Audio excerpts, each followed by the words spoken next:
તમે જે બોલ્યા કે થોડાક સમયથી દેશને નજર લાગી છે, હિન્દુ અને મુસલમાનનો પ્રશ્ન તો આઝાદી પહેલાંનો છે. એ વિભાજનનું છે. વિભાજનનું તો જાણે મુસ્લિમોએ જ વિભાજન કર્યું એથી છાપ આવી જાય. આ બંગાળમાં જે થયું, પંજાબમાં જે થયું, એ તો ઇતિહાસ છે. એને કેવી રીતે તમે નકારી શકશો? બાળકને તાલીમથી કટ્ટર બનાવવામાં આવે છે મુસલમાન સમાજમાં. તમે આટલી મોટી ચેનલ ચલાવો છો, તમારે પણ તૈયારી સાથે બેસવું જોઈએ. જે મુસલમાન ભારતીય જનતા પાર્ટીને ક્યારેય વોટ જ નથી આપતા, એ મુસલમાન એવી અપેક્ષા કેમ રાખે છે કે ભાજપ એમને ઊભા રાખે? જૂનાગઢમાં જ્યારે પોલીસ કોઈ કાર્યવાહી કરવા જાય છે, પોલીસ પર પથ્થર કેમ વાગે છે? સીએએનો વિરોધ અમદાવાદમાં શાહપુરમાં થઈ રહ્યો છે, પોલીસ ત્યાં જાય છે, કોમ્બિંગ કરે છે, તો એ વખતે પોલીસ પર પથ્થર કેમ ફેંકાય છે? એવું શું કામ થાય કે 93 બ્લાસ્ટનો અપરાધી યાકુબ મેનન છે, એના જનાઝામાં ભીડ ઉમટે, કસાબની ફેવરમાં લોકો આવે? એનો ઉપયોગ કરનાર કોણ? અમેરિકા. ઉપયોગ કર્યા પછી એને છોડી દેનાર કોણ? અમેરિકા. પણ એમાં હાથો બનનાર મુસલમાન કેમ? એ હમ જૈસે વફાદાર કમ ही निकलेंगे, જમી को खोदो तो भी हम ही निकलेंगे. તમે કોઈને પ્રેમ કરો, ખુલીને પ્રેમ કરો, નામ છુપાવીને પ્રેમ કેમ કરવાનો? એટલા અંડર ડેવલપ્ડ કેમ છે મુસલમાન?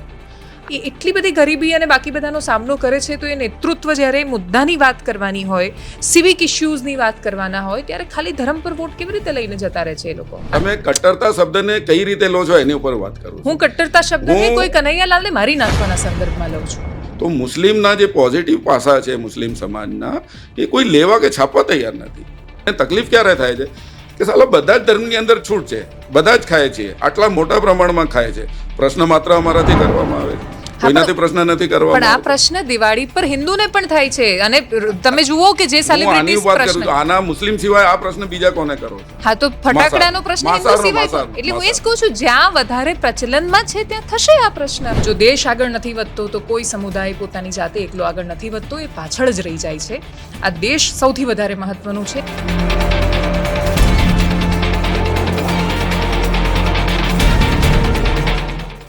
વર્ષ 1877માં અવિભાજિત હિન્દુસ્તાનના સિયાલકોટમાં જન્મેલા મોહમ્મદ ઇકબાલ એક ગીત લખે છે, જેમાં કહેવાયું, સારે જહાં સે અચ્છા હિન્દોસ્તાં હમારા.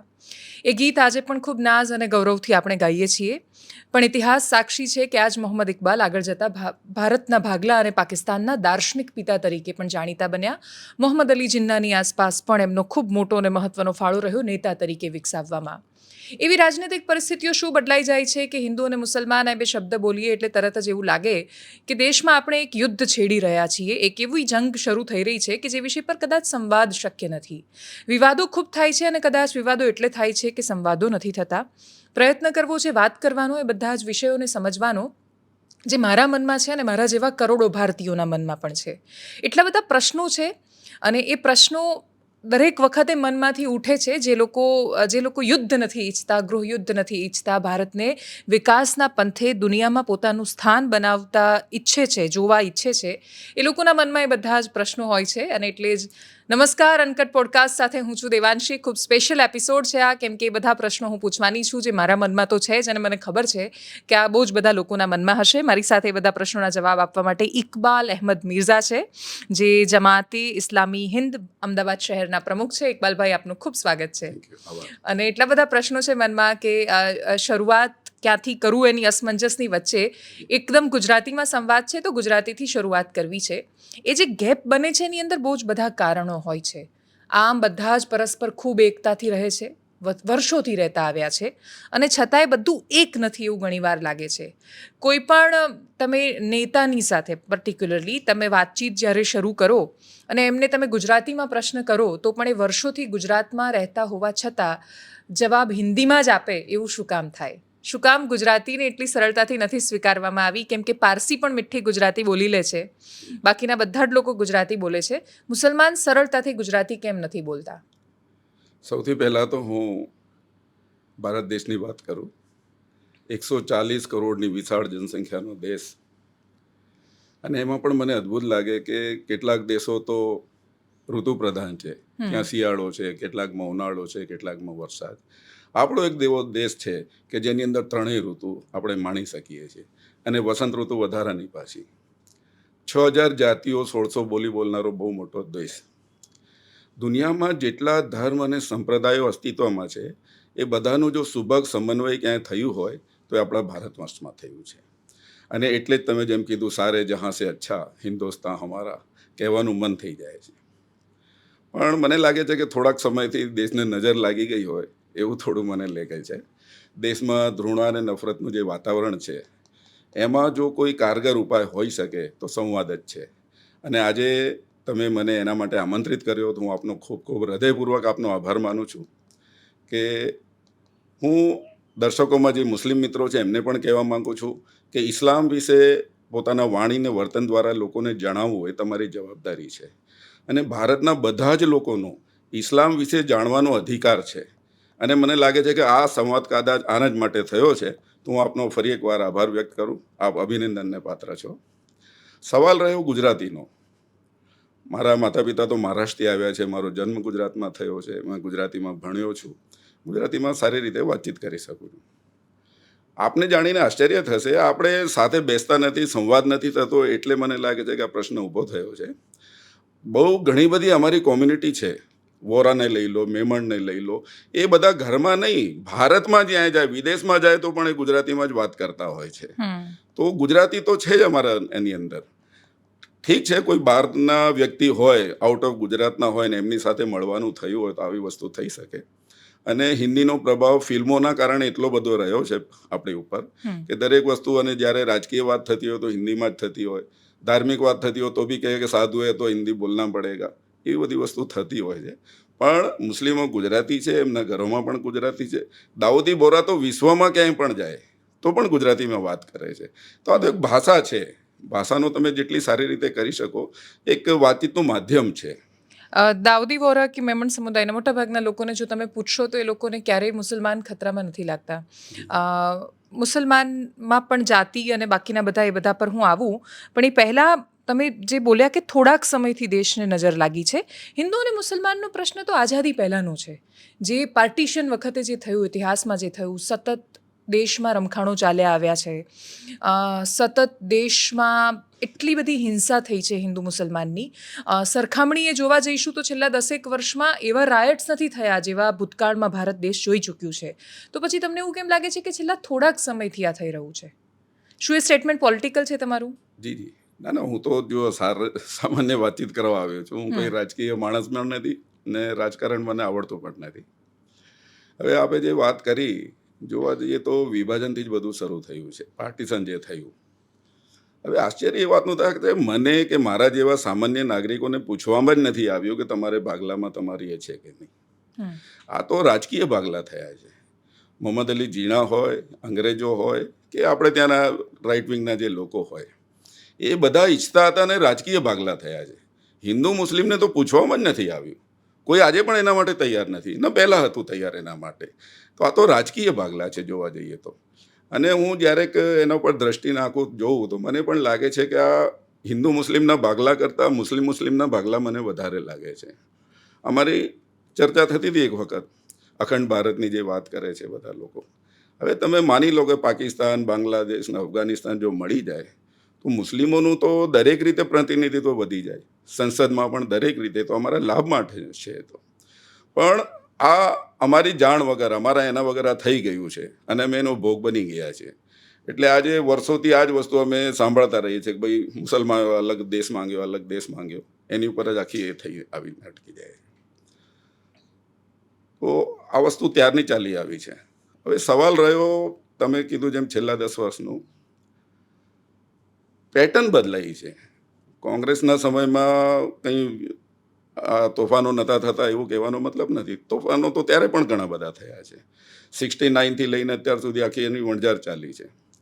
પણ અત્યારે એનું સ્વરૂપ બદલાયું છે. એટલે પહેલાં જે મોટા પાયે હિન્દુ મુસ્લિમના રમખાણ થતા હતા, મુઝફ્ફરનગર કે 2002 જે કંઈ થઈ ગયું એના પહેલાં, એ હવે બદલાઈ ગયું છે.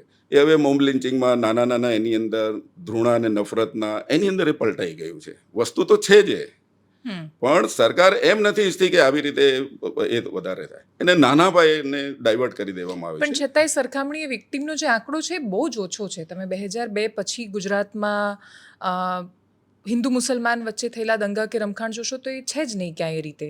એની પહેલાં એના સમયમાં જે સ્ટેબિંગ થતા હતા એના આંકડા નથી. તો સરકાર એમાં ક્યાં ખોટી છે કે આમ ભલે વાતાવરણ સોશિયલ મીડિયા કે મીડિયામાં ગમે તેટલું દેખાતું હોય કે બહુ જ ઝેર છે અને બહુ જ નફરત છે, પણ વાસ્તવમાં એ વિક્ટિમનો આંકડો છે હિન્દુ કે મુસલમાન બંને તરફે સરખામણી ખૂબ ઓછો છે. અને આમાં પણ 2002માં જે કંઈ થયું એ તો બહુ મોટા પાયે થયું, બરાબર છે, આપણે ભૂલી ન શકીએ. એટલે મેં તો જે નજરે બધું જોયું છે, આજે આપણે વાતચીત એની કરવા માટે નથી બેઠા. અને હું કોઈ સરકારને કોઈ દોષ નથી આપ્યો, બીજેપી હોય કે કોંગ્રેસ હોય, બધાના સમયમાં થયું છે, એનું સ્વરૂપ બદલાતું રહ્યું છે, નાનું ઓછું બધામાં થયું છે. હવે પેલા જે બાળકો જે મરી ગયા હોસ્પિટલમાં કે એના વગર, તો આ સરકારો તો દાખલા કે અમારા સમયમાં આટલા જ મર્યા છે, તમારા સમયમાં તો આટલા મર્યા છે. એ આંકડાની વસ્તુ નથી, આંકડાની રમત નથી યાર. આપણે તો એની વાત કરીએ કે પ્રેમ અને ભાઈચારો અને એકતા કેવી રીતે પ્રગટાવી શકાય, અને જે ગેરસમજો છે એના ઉપર આપણે આવીએ કે જેની ઉપર સંવાદ જ નથી થઈ રહ્યો. તમને શું લાગે છે કે હિન્દુના મનમાં મુસલમાન માટે સૌથી મોટી ગેરસમજ કઈ છે?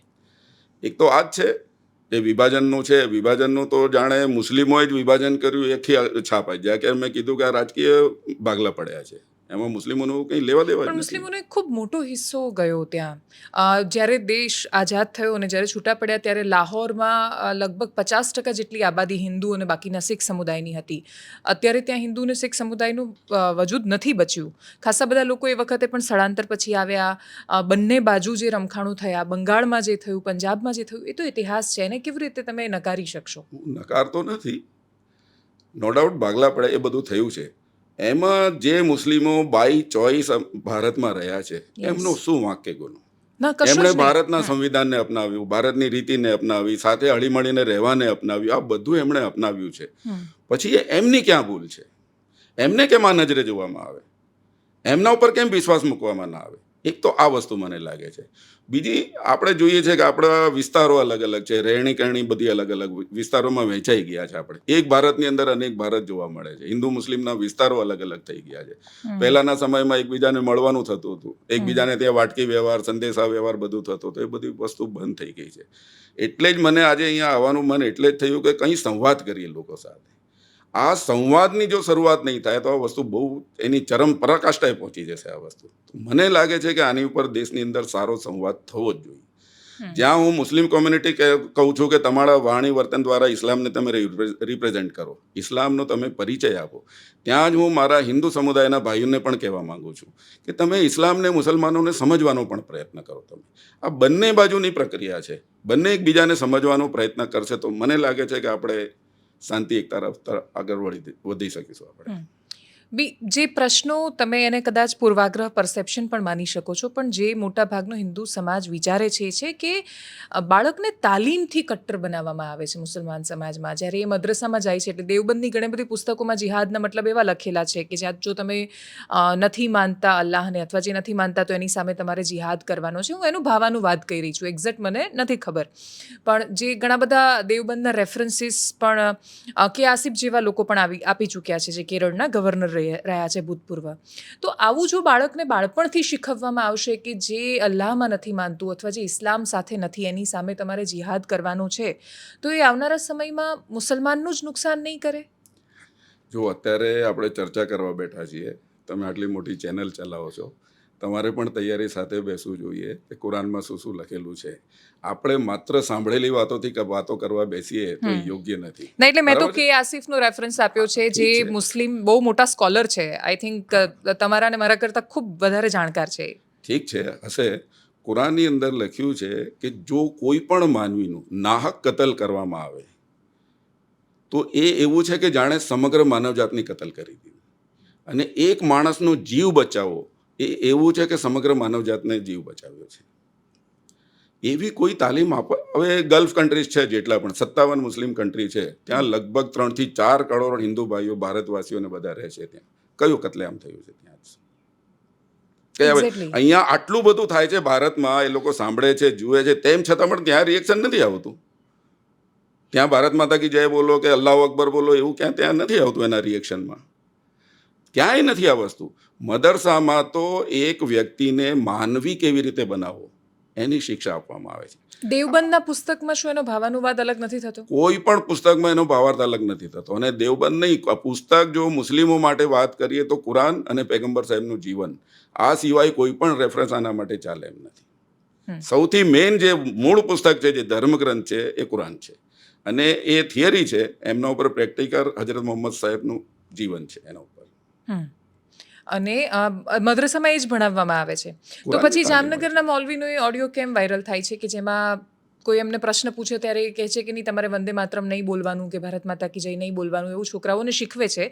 અને કાઉન્ટર પાર્ટ એ છે કે એ જ મુસલમાન છોકરાઓ એ મૌલવીને ના પાડે છે કે તમે અમને આવું ન શીખવી શકો, અમારો દેશ છે. તો એ બંને સાઈડ છે.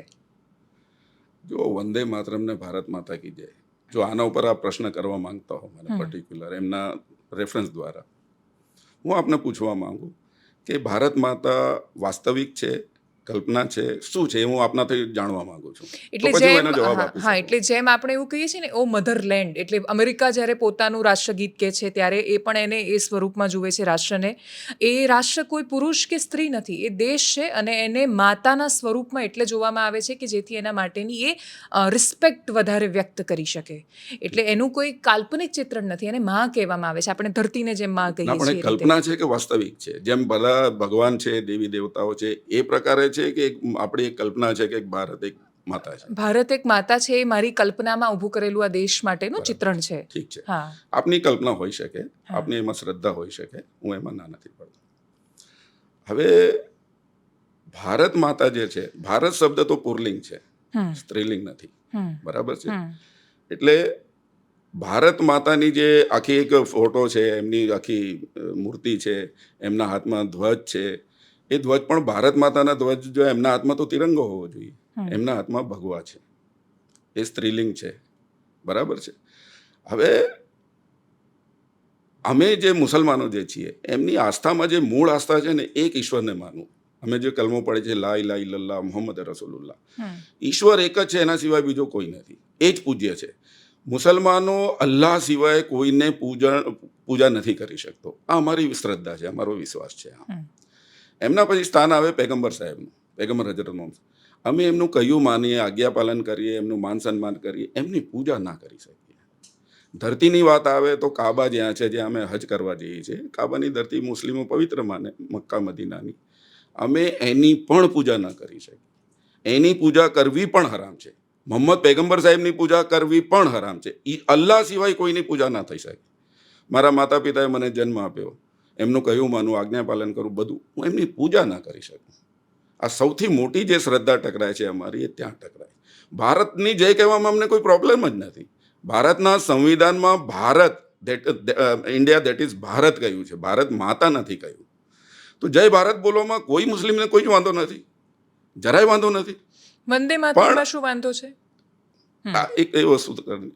હવે ભારત માતા કી જય તમે જે કહો, હવે આની સામે આરએસએસ જે રાષ્ટ્રવાદની અત્યારે વાત કરે છે, આખા દેશની અંદર એમણે આખું એ કર્યું છે. 52 વર્ષ સુધી આરએસએસના મુખ્યાલય ઉપર તિરંગા નથી લહેરાવવામાં. 2002 પછી તિરંગો લહેરાવવામાં આવ્યો છે ત્યાં. 2002ની અંદર 3 યુવાનો એમના મુખ્યાલયમાં ઘૂસી ગયા અને એમાં ત્યાં તિરંગો લહેરાવ્યો. એમની ઉપર આરએસએસના લોકોએ કેસ કર્યો. 176નો કેસ આજે પણ ત્યાં હતો ત્યાં, અને એમને સજા કરવામાં આવી. તો સવાલ એનો છે કે જો તમે એને ભારત દેશ કહો તો અમને કોઈ વાંધો જ નથી, ને ભારત દેશ જ છે. નહીં, એટલે મારો પ્રશ્ન આરએસએસ વતીથી નથી. મારો પ્રશ્ન એક એવો જેન્યુઅન ના પ્રશ્ન ના, છે એટલે કે આ એ રાષ્ટ્રવાદમાં આવે છે, હા. આરએસએસ ને રાષ્ટ્રવાદી માનવામાં આવે છે. જ્યારે કે એમને તિરંગાનો વિરોધ કર્યો છે, એમણે પાર્ટીશન વખતે જ્યારે આ બંધારણ અમલમાં આવ્યું ત્યારે એમણે બંધારણનો વિરોધ કર્યો પણ છે. આરએસએસ કેમ છે આપણી ચર્ચામાં? મારો પ્રશ્ન તો બહુ ચર્ચાનું એ સીધો, છે કે સાદો અને તેમ સરળ છતાં એ છે. રાષ્ટ્રભક્ત માનવામાં આવે છે, અને અમે ભારત કી જય બોલવામાં અમને જરાય વાંધો નથી, તેમ છતાં અમને શંકાની દ્રષ્ટિએ જોવામાં આવે છે. હું એ રીતે કહી રહ્યો છું.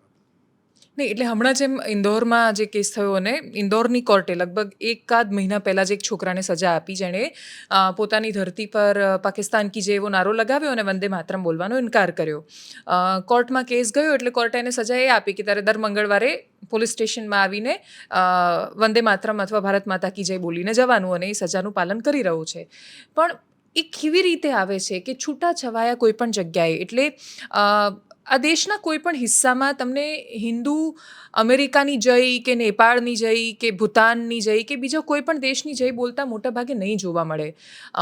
પણ છૂટાછવાયા બહુ જ ઓછા કિસ્સા છે. 1% મુસલમાન પણ આવું નથી કરતા, પણ છતાંય એ કિસ્સાઓ સામે આવે છે કે એ પાકિસ્તાન કી જય બોલે છે. હવે દેવાંશીબેન, એ તો જોવું પડે આજના સમયમાં કે લોકો ટોપી પહેરીને જબ્બા લેંગા પહેરીને કે નામ બદલીને કે કરાવતા હોય છે આવું બધું. આખું વાતાવરણ ઊભું કરવામાં બધી વસ્તુ શક્ય છે ને થતી હોય છે. પાછળથી ખબર પડી છે કે એ તો મુસલમાન જ નથી, પાછળથી ખબર પડે છે કે એને તો પૈસા આપીને આ બધું કરાવવામાં આવ્યું છે. એટલે આ તો તો આજના હમણાંનો જ સમયમાં કિસ્સો બધું છે. થઈ રહ્યું છે, પણ તમે એની ઉપર કેમ ધ્યાન નથી આપતા કે બધા જ મુસ્લિમો ભારતની જય કહેવામાં અમને કોઈ જ સંકોચ નથી, કોઈ પ્રોબ્લેમ જ નથી અમને. ભારત અમારો દેશ છે, મારી જન્મભૂમિ છે, મારી કર્મભૂમિ છે. ભારતની જય બોલવામાં મને કોઈ પ્રોબ્લેમ જ નથી. પણ જે રાષ્ટ્રગીત અને રાષ્ટ્રીય ગીત છે એના શબ્દોથી વાંધો છે. જેમ રાષ્ટ્રગીતમાં અમે જણગણમણ અમે બહુ સારી રીતે ગાઈએ છીએ, હમ.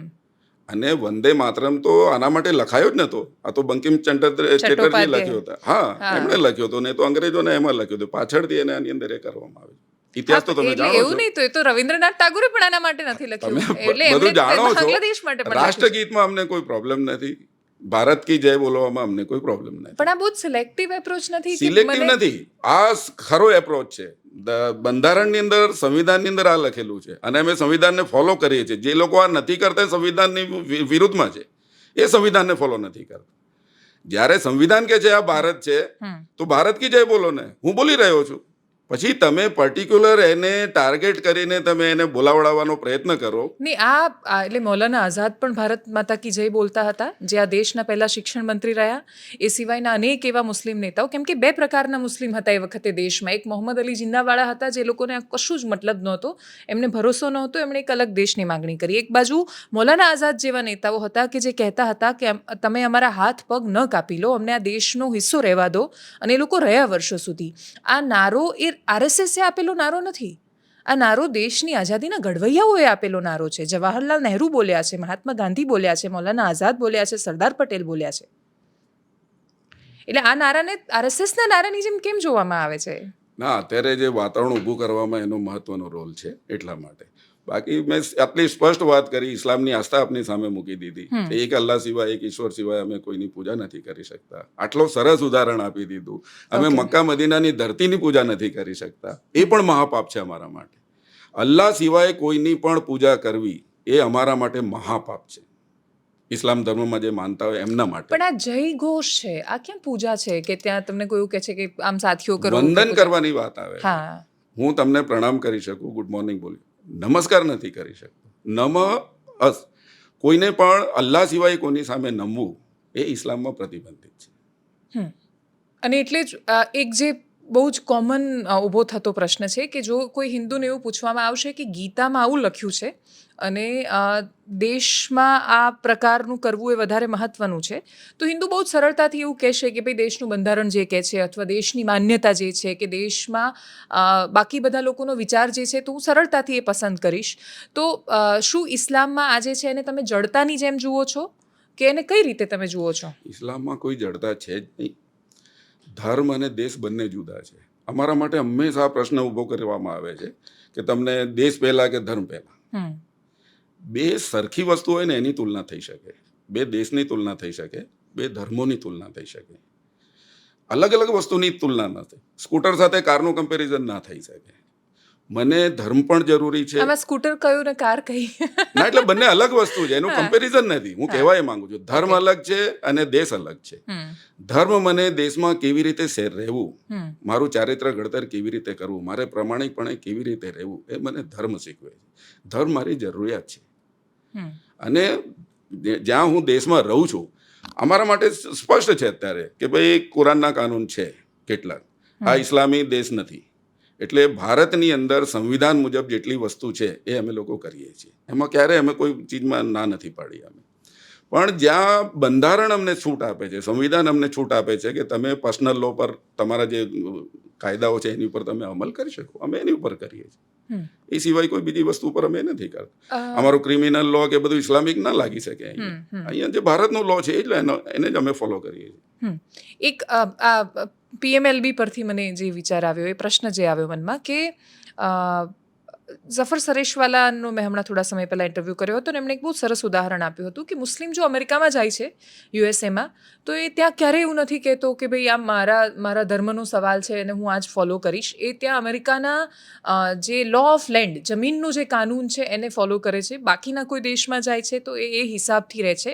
પણ ભારતમાં અપીઝમેન્ટ પોલિટિક્સ એટલું બધું થયું કે શાહબાનો કેસ પછી જે રીતે રાજીવ ગાંધીએ સુપ્રીમ કોર્ટના નિર્ણયને ફેરવી તોડ્યો અને બદલ્યો, ત્યાંથી લઈને છેક ટ્રિપલ તલાકના નિયમ સુધી મુસલમાનોનો યુઝ બહુ થયો છે પોલિટિકલી. એટલે એમનું એક જે કટ્ટરપંથી સમુદાય હતું એને હંમેશા ખુશ રાખવા માટે જે તે સમયે રાજીવ ગાંધીએ જે પોતાની સરકારમાં નિર્ણયો કર્યા અને શાહબાનોની આખી વાત બદલાઈ, ત્યારથી લઈને અત્યાર સુધી મુસલમાનોનો પોલિટિકલ બહુ યુઝ થયો ને એટલા માટે કદાચ સમાજમાં જે રિફોર્મ આવવા જોઈતા હતા એ ન આવી શક્યા. તમે એને કઈ રીતે જોઈ રહ્યા છો? આપની કેટલીક વાસ્તવતા તો સમજ છું.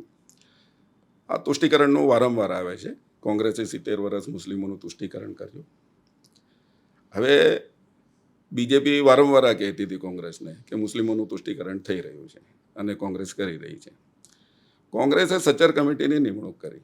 સચ્ચર કમિટીએ આખા મુસલમાનનો ચિતાર સામે મૂકી દીધો કે તમે મુસ્લિમોના તુષ્ટિકરણની વાત કરો છો, અમે તો મુસ્લિમોને 70 વર્ષમાં અહીંયા લઈ આવ્યા છીએ, તમે ક્યાં તુષ્ટિકરણની વાત કરો છો? સચ્ચર કમિટીનો આખો રિપોર્ટ બતાવે છે કે મુસ્લિમોની સ્થિતિ આ દેશમાં. મેં એટલે જ કહ્યું કે કટ્ટરપંથી અમુક મુસલમાન સમુદાયનું હોય, માત્ર એક કેસ હોય અને એ જ કંઈ તુષ્ટિકરણ નથી થઈ જતું. હું મને કહું કે ભાઈ મારા જે બંધારણમાં રાઈટ છે એ મુજબ મને મારા પર્સનલ લો પર અમલ કરવાની સ્વતંત્રતા મળવી જોઈએ, તો આ તુષ્ટિકરણ નથી, એ તો બધાને મળી રહ્યું છે. હવે રહ્યો સવાલ રાજકીય, તો ખરેખર હું એમાં તો માનું છું. અત્યારે ભારતનો રાજકીય ઇતિહાસ જ્યારે પણ લખાશે, મને લાગે છે કે 2014 પહેલા અને 2014 પછીનો લખાશે. આજે દેશની અંદર જે સરકાર છે, ભારતની અંદર 15% મુસ્લિમોને આપણે માની લઈએ, પર્સન્ટેજ ઓછા વધતા જે બી હોય, 15% મુસ્લિમો જે દેશમાં રહેતા હોય, બંધારણને વફાદાર હોય, એ દેશની અંદર શાસક પક્ષનો એક પણ મંત્રી તો બહુ દૂરની વાત છે, MP પણ સંસદમાં નથી.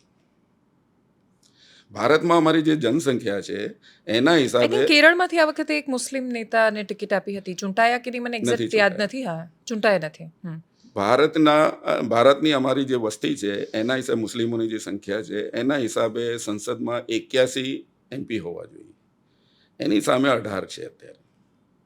ગુજરાતની વાત કરીએ તો ગુજરાતમાં અમે 10% છીએ, 9.56 છીએ. એના હિસાબે અમારા 18 ધારાસભ્યો હોવા જોઈએ, એની સામે માત્ર 1 છે.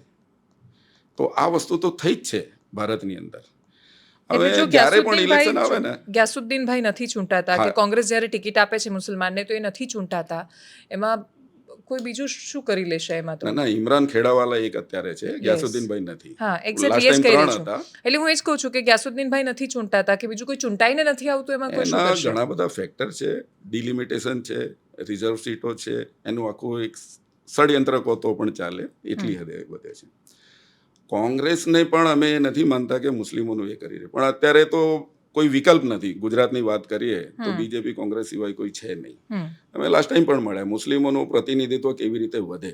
એક જમાના બાદ 15-16 ધારાસભ્યો પણ એક જમાના નહીં હતા, પણ અત્યારે એ વસ્તુ નથી. ધીરે ધીરે એ વસ્તુને ખતમ કરવામાં આવે છે.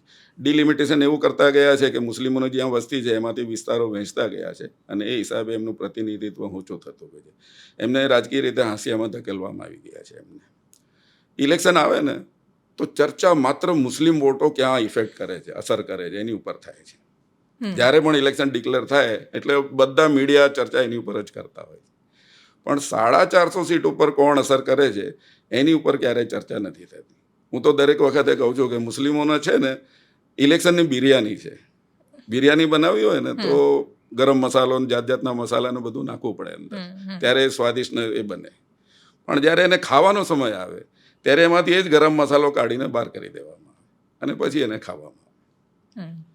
દેવસિંહબેન, અત્યારે શિક્ષણ નીતિની વાત કરું તો શિક્ષણ નીતિ એમ કહે છે કે 6% શિક્ષણની અંદર બજેટ હોવું જોઈએ, એની સામે 3% છે. મુસ્લિમો માટે કેટલું ફાળવવામાં આવે છે? 0.004%. એ પણ માઇનોરિટીમાં. એની અંદર મુસ્લિમો ક્યાં એનો લાભ મેળવી શકે તમે જોઈ લો. દરેક આ સ્થિતિ આવી ગઈ છે અમારી અત્યારે. તો રાજકીય રીતે તો એકદમ હાસ્યામાં ધકેલી દેવામાં આવે છે. ઠીક છે, આ કાશ્મીરની અંદર ઇલેક્શન હતું તો એમણે ત્યાં મેમ્બર ઊભા રાખવા મજબૂરી હતી. એ સિવાય તો આખા ભારતમાં કાંઈ કોઈ કેન્ડિડેટ પણ નથી. ચૂંટાવાની વાત તો બહુ દૂરની છે. તો એવો શાસક પક્ષ છે. પણ જે મુસલમાન ભારતીય જનતા પાર્ટીને ક્યારેય વોટ જ નથી આપતા, એ મુસલમાન એવી અપેક્ષા કેમ રાખે છે કે ભાજપ એમને ઊભા રાખે? કોંગ્રેસને વોટ આપે છે વર્ષોથી મુસલમાન, તો કોંગ્રેસ તો કેન્ડિડેટ ઊભા રાખે છે. પણ એ જાહેરમાં જે પક્ષ આટલી રીતે એ કરતો હોય મુસ્લિમો વિરુદ્ધ જે કંઈ, તમે તો મારા કરતાં વધારે જાણો છો કે પાછલા થોડા વર્ષોમાં જ્યારથી એમનું શાસન આવ્યું છે, મુસ્લિમોની પરિસ્થિતિ દરેક રીતે શું આવી ગઈ છે. એ પછી રાજકીય રીતે હોય, આર્થિક રીતે હોય, શું એની પરિસ્થિતિ. 15% મુસ્લિમો છે, 3% એમને જોબ નથી મળતી. એના કારણે શિક્ષણ ઉપર અસર આવે છે કે પઢ લીખે ક્યાં કરેંગે, જોબ તો મિલને વાલી નહીં. ઘણી બધી પણ આવી તો 1.5 લાખ મકાનને બુલડોઝર કરી દેવામાં આવે ત્યાં સુધી સુપ્રીમ કોર્ટમાં મામલો ના પહોંચે. પછી સુપ્રીમ કોર્ટ કહે કે આ ભાઈ ગેરકાયદેસર તમે કોઈનો ઘર તોડી ના શકો. એના પછી પણ એ પ્રક્રિયા ચાલુ રહે. પછી અત્યારે સુપ્રીમ કોર્ટે પછી એ જજમેન્ટ આપ્યું અને એક જજમેન્ટમાં એમને કોમ્પેન્સેશન આપવાની વાત કરી. 1.5 લાખ મકાન બુલડોઝ કરવામાં આવે. પણ એમાંથી ઘણા બધા એવા પણ મકાનો છે કે જે ચંડોળામાં, જેમ આજુબાજુ બહારથી આવેલા ઘૂસણખોરો ઘણા બધા વસેલા છે, એમના બનેલા છે. ઘણા દ્વારિકાની આજુબાજુ એવી જગ્યાઓમાં બનેલું છે જે આજથી 5-10 વર્ષ પહેલાં કશું જ નહોતું ત્યાં. તો આ રીતે જો ગેરકાયદેસર જમીન પર બને છે, ને બીજું કે ખાલી બુલડોઝર માત્ર મુસલમાનના ઘર પર થોડું ફર્યું છે. તમે જ્યારે આ વાત કરો છો કે ઇવન માનવ અધિકારની પણ જ્યારે વાત થાય છે, મુસ્લિમ હંમેશા એવું વિચારે છે કે માત્ર એના જ માનવ અધિકારનો ભંગ થઈ રહ્યો છે. સરકાર હોય છે. એ જ્યારે બુલડોઝર ફેરવે છે ત્યારે ઘણા બધા લોકો, એટલે અહીંયા જેમ ઠાકોર સમાજની આખી વસ્તી પર બુલડોઝર ફર્યું, ઘણા બધા દલિત સમુદાયની વસ્તી છે એના પર બુલડોઝર ફરી જાય છે. રહી વાત માનવ અધિકાર કે શિક્ષણથી વંચિત રહેવાની કે નોકરીથી રહેવાની, તો નોકરી બહુ જનરલાઇઝ પ્રશ્ન છે ને આખા દેશનો બહુ મોટો મુદ્દો છે આ બેરોજગારી. મુસ્લિમ એને અમે મુસ્લિમ છીએ એટલે અમારી સાથે આવું થાય છે એવી રીતે કેમ જુએ છે? તમે પાછલો ઇતિહાસ જોઈ લો. બુલડોઝરની તમે વાત કરો છો બધા, નો ડાઉટ એમાં કેટલાક મકાના પર્સન્ટેજ વાઇઝ તમે જોઈ લો. મોબ લિન્ચિંગ થયા છે, પર્સન્ટેજ વાઇઝ તમે જોઈ લો. જે કંઈ થયું છે તમે પર્સન્ટેજ વાઇઝ જોઈ લો. બેરોજગારીનો પ્રશ્ન છે, હું પણ માનું છું, એમાં પણ પર્સન્ટેજ તો તમે જોઈ લો. પણ સામે તમે કેવી રીતે પોપ્યુલેશન જસ્ટિફાઈ કરી શકો? નહીં, એટલે કેટલી જમીન પર ગેરકાયદેસર કોના દબાણ છે એ પણ તો જોવું પડશે ને. બેન, અત્યારે સૌથી વધારે હું કહેવા નતો માંગતો, પણ સૌથી વધારે મંદિરો ને બધા રોડ ઉપર છે અત્યારે હાલમાં પણ તમે જોઈ શકો છો તમે, બરાબર છે. અને સુપ્રીમ કોર્ટે જે ઓર્ડર આપ્યો છે એવું હોત તો એને આની સાથે સાંકળવાની જરૂર નથી. એ તમે પહેલાં પણ કરી શક્યા હોત, બરાબર, જો એવું હોય તો. અને પછી બધા માટે હોવું જોઈએ, કોઈ એક માટે નહીં હોવું જોઈએ. ધાર્મિક સ્થાનો વધારે કરીને ભારતમાં રોડ ઉપર ને એવી જગ્યાએ બધા એ થતા હોય છે. તેમ છતાં હું કહું છું, એઝ એ મુસ્લિમ હું કહું છું કે કોઈ પણ મસ્જિદ ગેરકાયદેસર જગ્યા ઉપર ન હોવી જોઈએ. કુરાન કહે છે કે તમે ગેરકાયદેસર બાંધકામ કરો કોઈ પણ જગ્યા ઉપર, જ્યાં સુધી જમીનને વકફ કરવામાં ના આવે, એની માલિકીને કબજો મસ્જિદ માટે વકફ કરવામાં ના આવે, ત્યાં સુધી કોઈ મસ્જિદ બની શકતી નથી. એની ઉપર નમાજ પઢવી ગુનો છે. કોઈ મસ્જિદ ઉપર જો આ રીતે મસ્જિદનું બાંધકામ કરવામાં આવે અને એમાં મુસ્લિમો નમાજ પઢે તો નમાજ પઢવી ગુનો છે. અમે ક્યારેય એવું કામ ન કરીએ. આપની ચેનલમાં મેં બાબરી મસ્જિદના જે આપણી એ હતી ત્યારે મેં કીધું હતું કે બાબરી મસ્જિદ જો સાબિત થાય કે ગેરકાયદેસર બનેલી છે તો મુસ્લિમો પોતાના હાથે એને તોડી નાખશે, કારણ કે ત્યાં નમાજ પઢવી જ ગુનો છે. કોઈ પણ ગેરકાયદેસર જમીન ઉપર ધાર્મિક સ્થળ બની જ ન શકે એમ મુસ્લિમો દ્રઢપણે માને છે. પણ પછી સામે તમે પણ એ પણ જુઓ, શું એક પણ કોઈ તમે એમ કહી શકો છો કે અત્યારે અમદાવાદમાં, ગુજરાતમાં કે ભારતમાં મુસ્લિમ સિવાય કોઈ બી ધાર્મિક સ્થાન રોડ ઉપર નથી બનેલા? ના, ઘણા બધા છે ને, બહુ જ ગેરકાયદેસર છે. એમાં એકમાં પણ કાર્યવાહી થઈ છે? એકમાં પણ થઈ છે? હા, ભાવનગરમાં મંદિર તૂટ્યું, જુનાગઢમાં મંદિર તૂટ્યા છે, વિવાદ નથી થયો. ભાવનગરમાં આઈ થિંક કદાચ ખોડિયાર માતાનું કેવું જ કોઈક મંદિર છે એ તૂટ્યું છે. જુનાગઢમાં પણ મજારની સાથે વેરાવળની બી જે વાત કરી એ 500-600 વર્ષથી છે, ઓન રેકોર્ડ છે. એનો અત્યારે હાઈકોર્ટમાં સુપ્રીમ વેરાવળનો કેસ ચાલી રહ્યો છે, મને ખ્યાલ છે. હા, વેરાવળનો ચાલી રહ્યો છે. અને વગર કીધે તોડી પાડવામાં આવ્યું છે. આવા ઘણા બધા કિસ્સાઓ છે જ. હા, એટલે હું કહું છું કે થઈ રહ્યું છે આ, પણ પ્રશ્ન એ છે કે મંદિરો પણ તૂટ્યા છે સાથે સાથે. એવું નથી કે ખાલી મસ્જિદ તૂટે છે. ફરક એટલો છે કે કાં તો એ મીડિયાની સમસ્યા છે કે મીડિયા એ મંદિર તૂટ્યું છે એના પર ચર્ચા નથી કરતું, અને બીજું એક કારણ એ છે કે વિવાદ પણ નથી થતો એટલો. જુનાગઢમાં જ્યારે પોલીસ કોઈ કાર્યવાહી કરવા જાય છે, પોલીસ પર પથ્થર કેમ વાગે છે? CAA નો વિરોધ અમદાવાદમાં, શાહપુરમાં થઈ રહ્યો છે, પોલીસ ત્યાં જાય છે, કોમ્બિંગ કરે છે, તો એ વખતે પોલીસ પર પથ્થર કેમ ફેંકાય છે?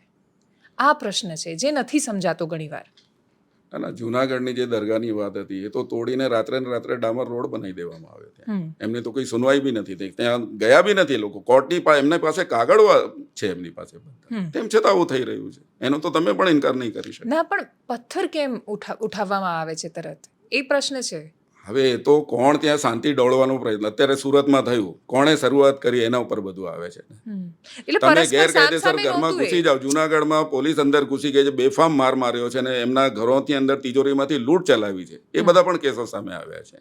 તો આ તો એક એનો વિષય છે, તપાસનો વિષય છે. આ તો એક ઠીક છે, એમાં તપાસ ચાલુ છે. particular બીજું કે આ કોઈ કેસમાં એ સામસામે કરવામાં નહોતું થયેલું, આ પોલીસ પર કરવામાં. ઇવન આ શાહપુરમાં પણ જે થયું, પેલા અધિકારી, એમનું નામ હું ભૂલી ગઈ છું, એ કેવી હાલતમાં રસ્તા પર કોમ્બિંગ કરતા રહ્યા, એના વિડીયોઝ પણ બધાએ જોયા છે. ખેર, હું નેક્સ્ટ વિષય પર આવું. જે બીજો પ્રશ્ન થાય છે કે ટેરરિઝમને મુસલમાન સાથે જોડવામાં આવે છે, જ્યારે બીજા રાજ્યોમાં કંઈ થાય છે ત્યારે એને નક્સલવાદ કે બીજા બધા, એટલે નક્સલવાદ જ છે પણ અલગ અલગ નામ આપવામાં આવે છે. પણ ટેરરિઝમને ઇસ્લામ સાથે સાંકળવામાં આવ્યો ઘણી બધી વાર, એટલે કે આતંકવાદી છે એટલે મુસલમાન જ હોય એવો વિચાર પણ ઘણા બધા રોકવામાં આવ્યો છે, જે મહદઅંશે આખી દુનિયામાં જોઈએ તો એ સાચું નથી. દુનિયામાં મોટાભાગના ધર્મના લોકો જે એક્સ્ટ્રીમ પહોંચી જાય છે અને કંઈક ખોટું કરે છે, ન્યાય વ્યવસ્થાને નુકસાન પહોંચાડે છે, માણસોને મારે છે, તો એ બધા જ આતંકવાદી કૃત્ય કરી રહ્યા છે, એમાં કોઈ જ શંકા નથી. પણ એવું શું કામ થાય કે 93 બ્લાસ્ટનો અપરાધી યાકુબ મેનન છે, એના જનાઝામાં ભીડ ઉમટે, કસાબની ફેવરમાં લોકો આવે? શું કામ એવું થાય કે કોઈ કનૈયા દરજીને મારી નાખે છે તો એની સામે એક સમાજ વિશેષ રૂપે વિરોધ નથી દર્શાવતો? કે આપણે ત્યાં એ પ્રકારની કોઈ થિયરી નથી. આ થોડું બ્લાસ્ફેમી છે આપણે ત્યાં જે લાગુ છે કે ભાઈ તમે અમારા અલ્લાહને નથી માનતા તો અમે તમને મારી નાખીશું. તો એ બ્લાસ્ફેમી પાકિસ્તાનમાં કદાચ માન્ય છે અને ત્યાં એ વિવાદો થઈ રહ્યા છે, ભારતમાં કેમ એ થઈ રહ્યું છે? જુઓ, તમે જ્યાં સુધી આની વાત કરી, હવે મુસ્લિમ ઉપર, એક મુસ્લિમના બીજા મુસ્લિમ ઉપર 5 ફરજ છે કે હું સલામ કરું તો જવાબ આપે, બીમાર હોય તો એની બીમાર પૂરતી કરે, એ રીતે. તો માણસ કેવો પણ હોય, એ જ્યારે મૃત્યુ પામે તો એની અંદર જવું એ છે મુસ્લિમોની અંદર. તો એનો મતલબ એને સમર્થન નથી, એના કાર્યને સમર્થન નથી એનો મતલબ. પણ ત્યારે તો તમે માણસો જનામાં સાથે બધાએ વાત કરી હતી ને જે બધા સમર્થનમાં હતા એવું કહેતા હતા કે ખોટી સજા થઈ કેવી છે. રીતે એ તો હોઈ શકે, સજા ખોટી કે એની ઉપર ચર્ચા હોઈ શકે, ખોટો હોય તો એનું સમર્થન ના હોઈ શકે. નહીં, પણ અને મીડિયાના જનાજામાં સંવાદો જવું એનું સમર્થન નથી. હું કોઈ વ્યક્તિના જનાજામાં એઝ એ મુસ્લિમ જવું કે ભાઈ મૃત્યુ પામ્યો છે, આટલી ભીડ તો કદાચ અબ્દુલ કલામના સમર્થનમાં પણ અથવા જનાઝામાં નહોતી આવી. યાકુબ તો મેનનના સમર્થનમાં જે જોવા મળ્યું, કોણ મોટું વ્યક્તિત્વ? એ તો પબ્લિકનું એ છે. હવે તમે એની વાત છોડી, મને કહો, તમે કોઈ મુસ્લિમ દેશે કોઈ બીજા નોન મુસ્લિમ દેશ ઉપર હુમલો કર્યો હોય, મને એક કારણ જણાવો. કોઈ ટેરરિસ્ટ ગ્રુપ છે, માની લો ઇઝરાયલ જેવા અપવાદોને બાદ કરતા, કેમ કે યુદ્ધ ચાલી રહ્યું છે ને એનો વિવાદ બહુ અલગ છે. હા, એના સિવાય કોઈ એ થયું નથી. હવે કોઈ ટેરરિસ્ટ કે આતંકવાદી ગ્રુપ હોય તો એનો એક હેતુ હોય, એ હેતુ પાડવા માટેની ટીમ હોય, એની સામે ડિમાન્ડ કરે કે તમે આમ કરો ને તો આમ કરો, આમ કરો. હવે જેટલા પણ ટેરરિસ્ટ ગ્રુપ ઇસ્લામના નામે, અને ઇસ્લામ મુસ્લિમ હોય તો જ આતંકવાદી કહેવાય, મુસ્લિમ સિવાય તો અલગ અલગ નામ હોય, પછી જેમ તમે કીધું નક્સલવાદી કે કોઈ પણ કહેવાય, પણ નક્સલવાદ જ છે. પણ હા, એને નામ આતંકવાદ ના અપાય. એટલે આતંકવાદમાં જ્યારે તમે બીજા દેશનો ઉપયોગ કરી એની સાથે સહયોગ કરો છો પોતાના દેશને, સૌથી ત્યારે મોટો દુનિયામાં આતંકવાદી અગર કોઈ હોય તો અમેરિકા છે. આ કહેવામાં મને જરાય એ નથી, અને મને લાગે છે તમને બી સાંભળવામાં એ નહીં હોય કે આખી દુનિયાની અંદર આતંકવાદ જો ફેલાઈ રહ્યો હોય તો કોઈ અમેરિકા સિવાય કોઈ છે નહીં. ઇઝરાયલને એનું પૂરું સમર્થન છે. દુનિયામાં શાંતિ ને ન્યાયનું વાતાવરણ હોવી જોઈએ, એની જગ્યાએ એને છૂટ આપી રહ્યો છે. અત્યારે યુએન પણ એમાં કંઈ કરી નથી રહ્યો. ગલ્ફ કન્ટ્રીઝની અંદર 40 તો એના બેઝ છે. એનું આખું વૈશ્વિક રાજકારણ છે. આ જેટલા તમે ગ્રુપ કહો છો બધાને ઊભા કરનાર કોણ? અમેરિકા. એનો ઉપયોગ કરનાર કોણ? અમેરિકા. ઉપયોગ કર્યા પછી એને છોડી દેનાર કોણ? અમેરિકા. પણ એમાં હાથો બનનાર મુસલમાન કેમ? એ તમે પર્ટિક્યુલર એક ગ્રુપને તમારે જોવું પડે. હાથો બની જાય છે એવું નથી, ત્યાં આખો તેલનો ખેલ છે આખો. મને ખ્યાલ છે. હા, તો એની અંદર એઝ એ મુસ્લિમની કોઈ ધાર્મિક એ નથી કે અમે ધર્મ બાબતે મુસ્લિમો આમ ઈચ્છે છે અને આમનું આ હેતુ છે અને આમની આ ડિમાન્ડ છે, એવું ક્યાંય તમે હોય તો મને બતાવો તમે. નહીં, એટલે મારો પ્રશ્ન એ છે જ્યારે 9/11 પછી જ્યોર્જ બુશે જે સ્ટેટમેન્ટ આપ્યું હતું કે એ આતંકવાદીઓ જ્યારે આવ્યા ત્યારે તમારી આસપાસ એ રહેતા હતા પણ છતાંય તમે જાણ ન કરી. અમદાવાદમાં સિરિયલ બ્લાસ્ટ થાય છે, મુંબઈમાં થાય છે કે અત્યાર સુધીમાં દેશમાં જેટલી પણ અપરાધિક ઘટનાઓ બહારના દેશના સંચારથી સામે આવી, મોટાભાગે પાકિસ્તાનના સંચારથી જે સામે આવી, એમાં એ લોકો આસપાસ રહેતા હતા, મસ્જિદોમાં કે એની આજુબાજુ એમને પનાહ મળી છે, અને છતાંય સ્થાનિકો કાં તો ચૂપ રહ્યા છે અને કાં તો અમુક ટકા લોકોએ સમર્થન આપ્યું છે. એવું શું કામ થાય છે? જો 9/11માં બી જે થયું ને એના પછી અમેરિકાના જ બુદ્ધિજીવીઓ ત્યાં નાખે છે કે આ ઇનસાઇડ જોબ છે અને કોઈ એનો ઇનકાર નથી કરતો, બધા જ માને છે. બરાબર છે. નહીં, ઇનસાઇડ એના જોબ પછી કયા તો- પછી હા. કોઈ એનો ઇનકાર નથી કર્યો. એના બુશે પછી પણ એ પણ વખતે ઇનકાર નહીં, પણ નથી એના પછી કર્યો. લાદેનને ઉડાડી બી દીધો છે હા, પાકિસ્તાનમાં પણ ઘૂસીને. તમે જો એમ માનતા હોય કે લાદેન આ કર્યું છે તો આ તો એક એ છે.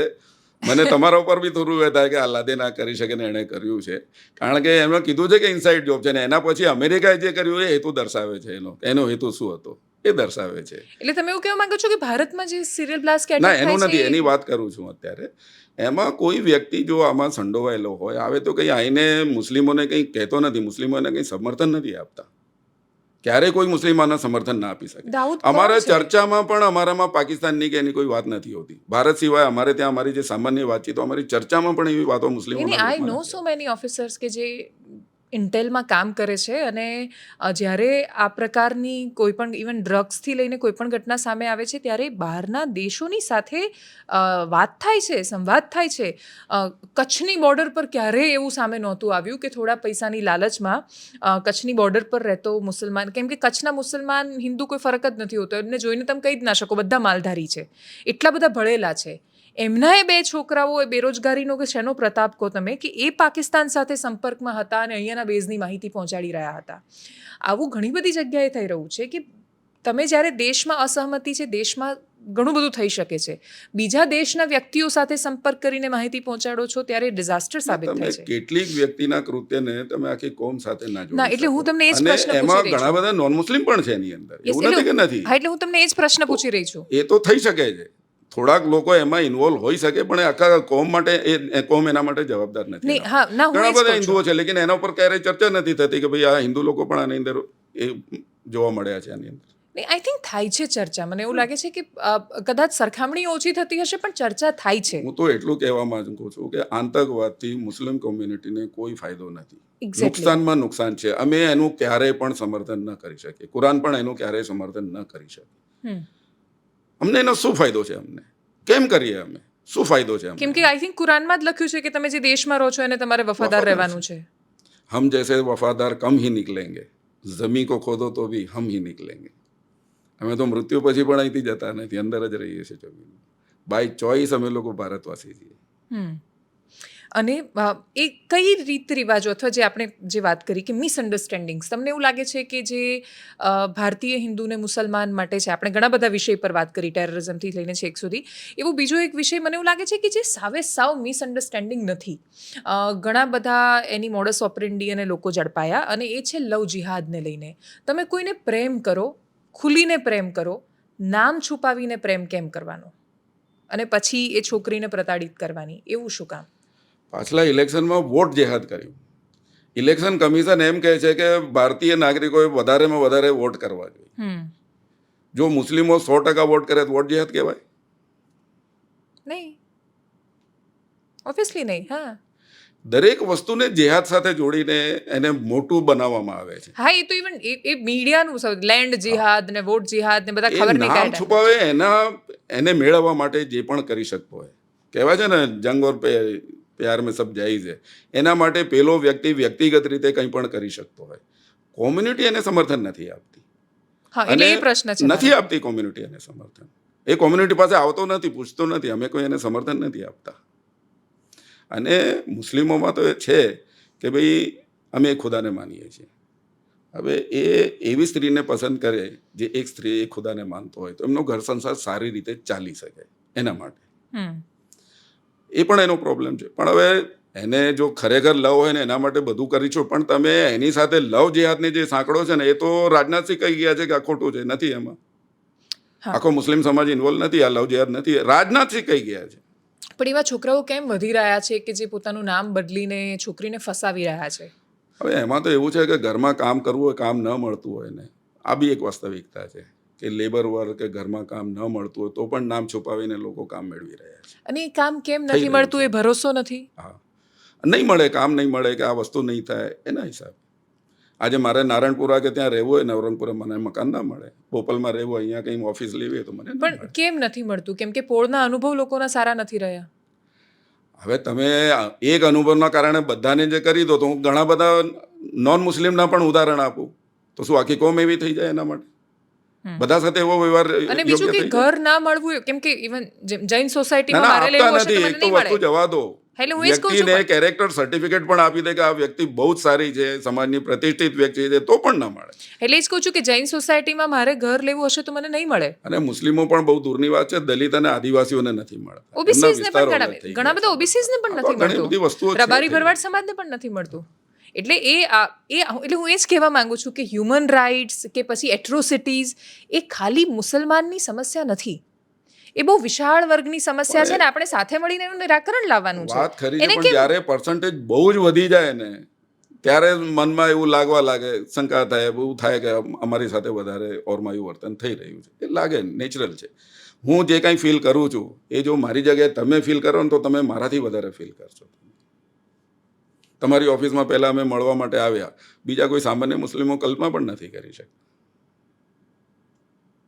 હું સ્વામિનારાયણમાં, ગાયત્રી પરિવારમાં, ત્યાં બધા સંબંધે ત્યાં હું જઉં છું, ત્યાં અમારી વાતચીત થાય છે, સંવાદ થાય છે, ઇસ્લામ વિશે જે ગેરસમજ દૂર કરવાના પ્રયત્નો કરીએ છીએ. અને તમે સંતોને મળો છો તો તમને એ લોકો ક્યારેય, હું નથી સમજતી કે કટ્ટરતાથી વર્તન કરતા હશે તમારી સાથે. અને અમે તો ધાર્મિક સૌહાર્દ મંચ આખો મેં બનાવ્યો છે, એમાં બધા લોકો સામેલ છે, બધા જ ધર્મ અને સંપ્રદાયના લોકો સામેલ છે એમાં. એટલે હું એ જ કહેવા માંગુ છું કે જે 5-10% પોલિટિકલ એક્સ્ટ્રીમ ખ્યાલવાળા લોકોને જનરલાઇઝ કેમ કરવાના, કે એવું કેમ માની કે ધારી લેવાનું કે બધું જ ખોટું કરી રહ્યા છે અને બધા જ ખોટું કરી રહ્યા છે. તમારી વાત ખરી છે, હું એના સાથે સમજ છું. અમે પણ પહેલ કરીએ, સામે પણ પહેલ કરીએ. જેમ મેં કીધું કે અમે પણ ઇસ્લામનો પરિચય કરાવીએ, અમારી જે ગેરસમજો છે દૂર કરવાનો અમે પણ પ્રયત્ન કરીએ. સામે આટલા મોટા સમાજે પણ વિશાળ હૃદય એમને સમજવાનો પ્રયત્ન કરવાની જરૂર છે. જે ધાર્મિક સંવાદ મંચ છે એની અંદર બધા ધર્મના લોકો સામેલ છે અને એ શું કામ કરે છે? સંવાદ થાય છે. હું એનો કન્વીનર છું અને માધવપ્રિય સ્વામી છે સ્વામિનારાયણથી, બ્રહ્મકુમારીમાંથી નંદિની બેન છે, એ રીતે ગાયત્રી પરિવાર અને ઈસાઈમાં બંને પ્રોટેસ્ટન્ટ, કેથલિક બંને છે, યહૂદી છે, પારસી છે, અમારા એની અંદર જેટલા લોકો છે બધા પણ સામેલ છે. લગભગ 25 લોકો છે. અને સમાજની અંદર જે દૂષણો છે એને આપણે મળીને કેવી રીતે દૂર કરીએ. અત્યારે હું કહેવાનો હતો કે સૌથી મોટી સમસ્યા વ્યસનની છે અત્યારે ભારતમાં. વાત સાચી છે. અને અમદાવાદ બીજા નંબરે છે વ્યસનમાં. વ્યસનમાં મૃત્યુ પામનારમાં અમદાવાદ બીજા નંબરે છે. આખા ભારતને ગુજરાત એમડી ડ્રગ્સ સપ્લાય કરી રહ્યું છે. ગુજરાત 1600 કિલોમીટરનો એનો દરિયા કિનારો છે.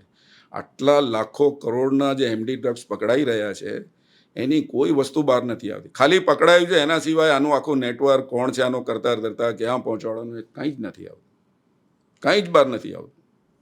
અને બહુ આખું યુવાધન આપણું બરબાદ થઈ રહ્યું છે. દેશને બરબાદ કરવા માટે કરી રહ્યા છે.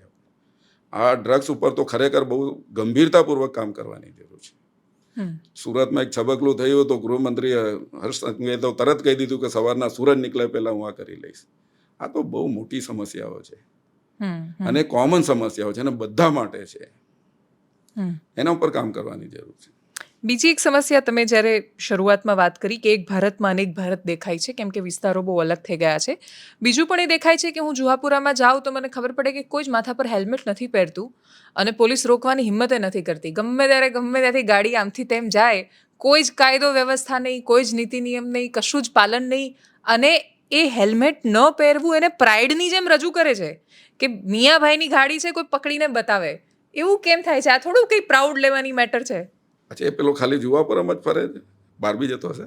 હા ના, બધે જ ખાલી જુહાપુરામાં આવીને જોયું તમે? તમને પોલીસ ઉભેલી જ જોવા મળી? ટ્રાફિક પોલીસ જોવા મળી? પોઈન્ટ જ નથી બેન.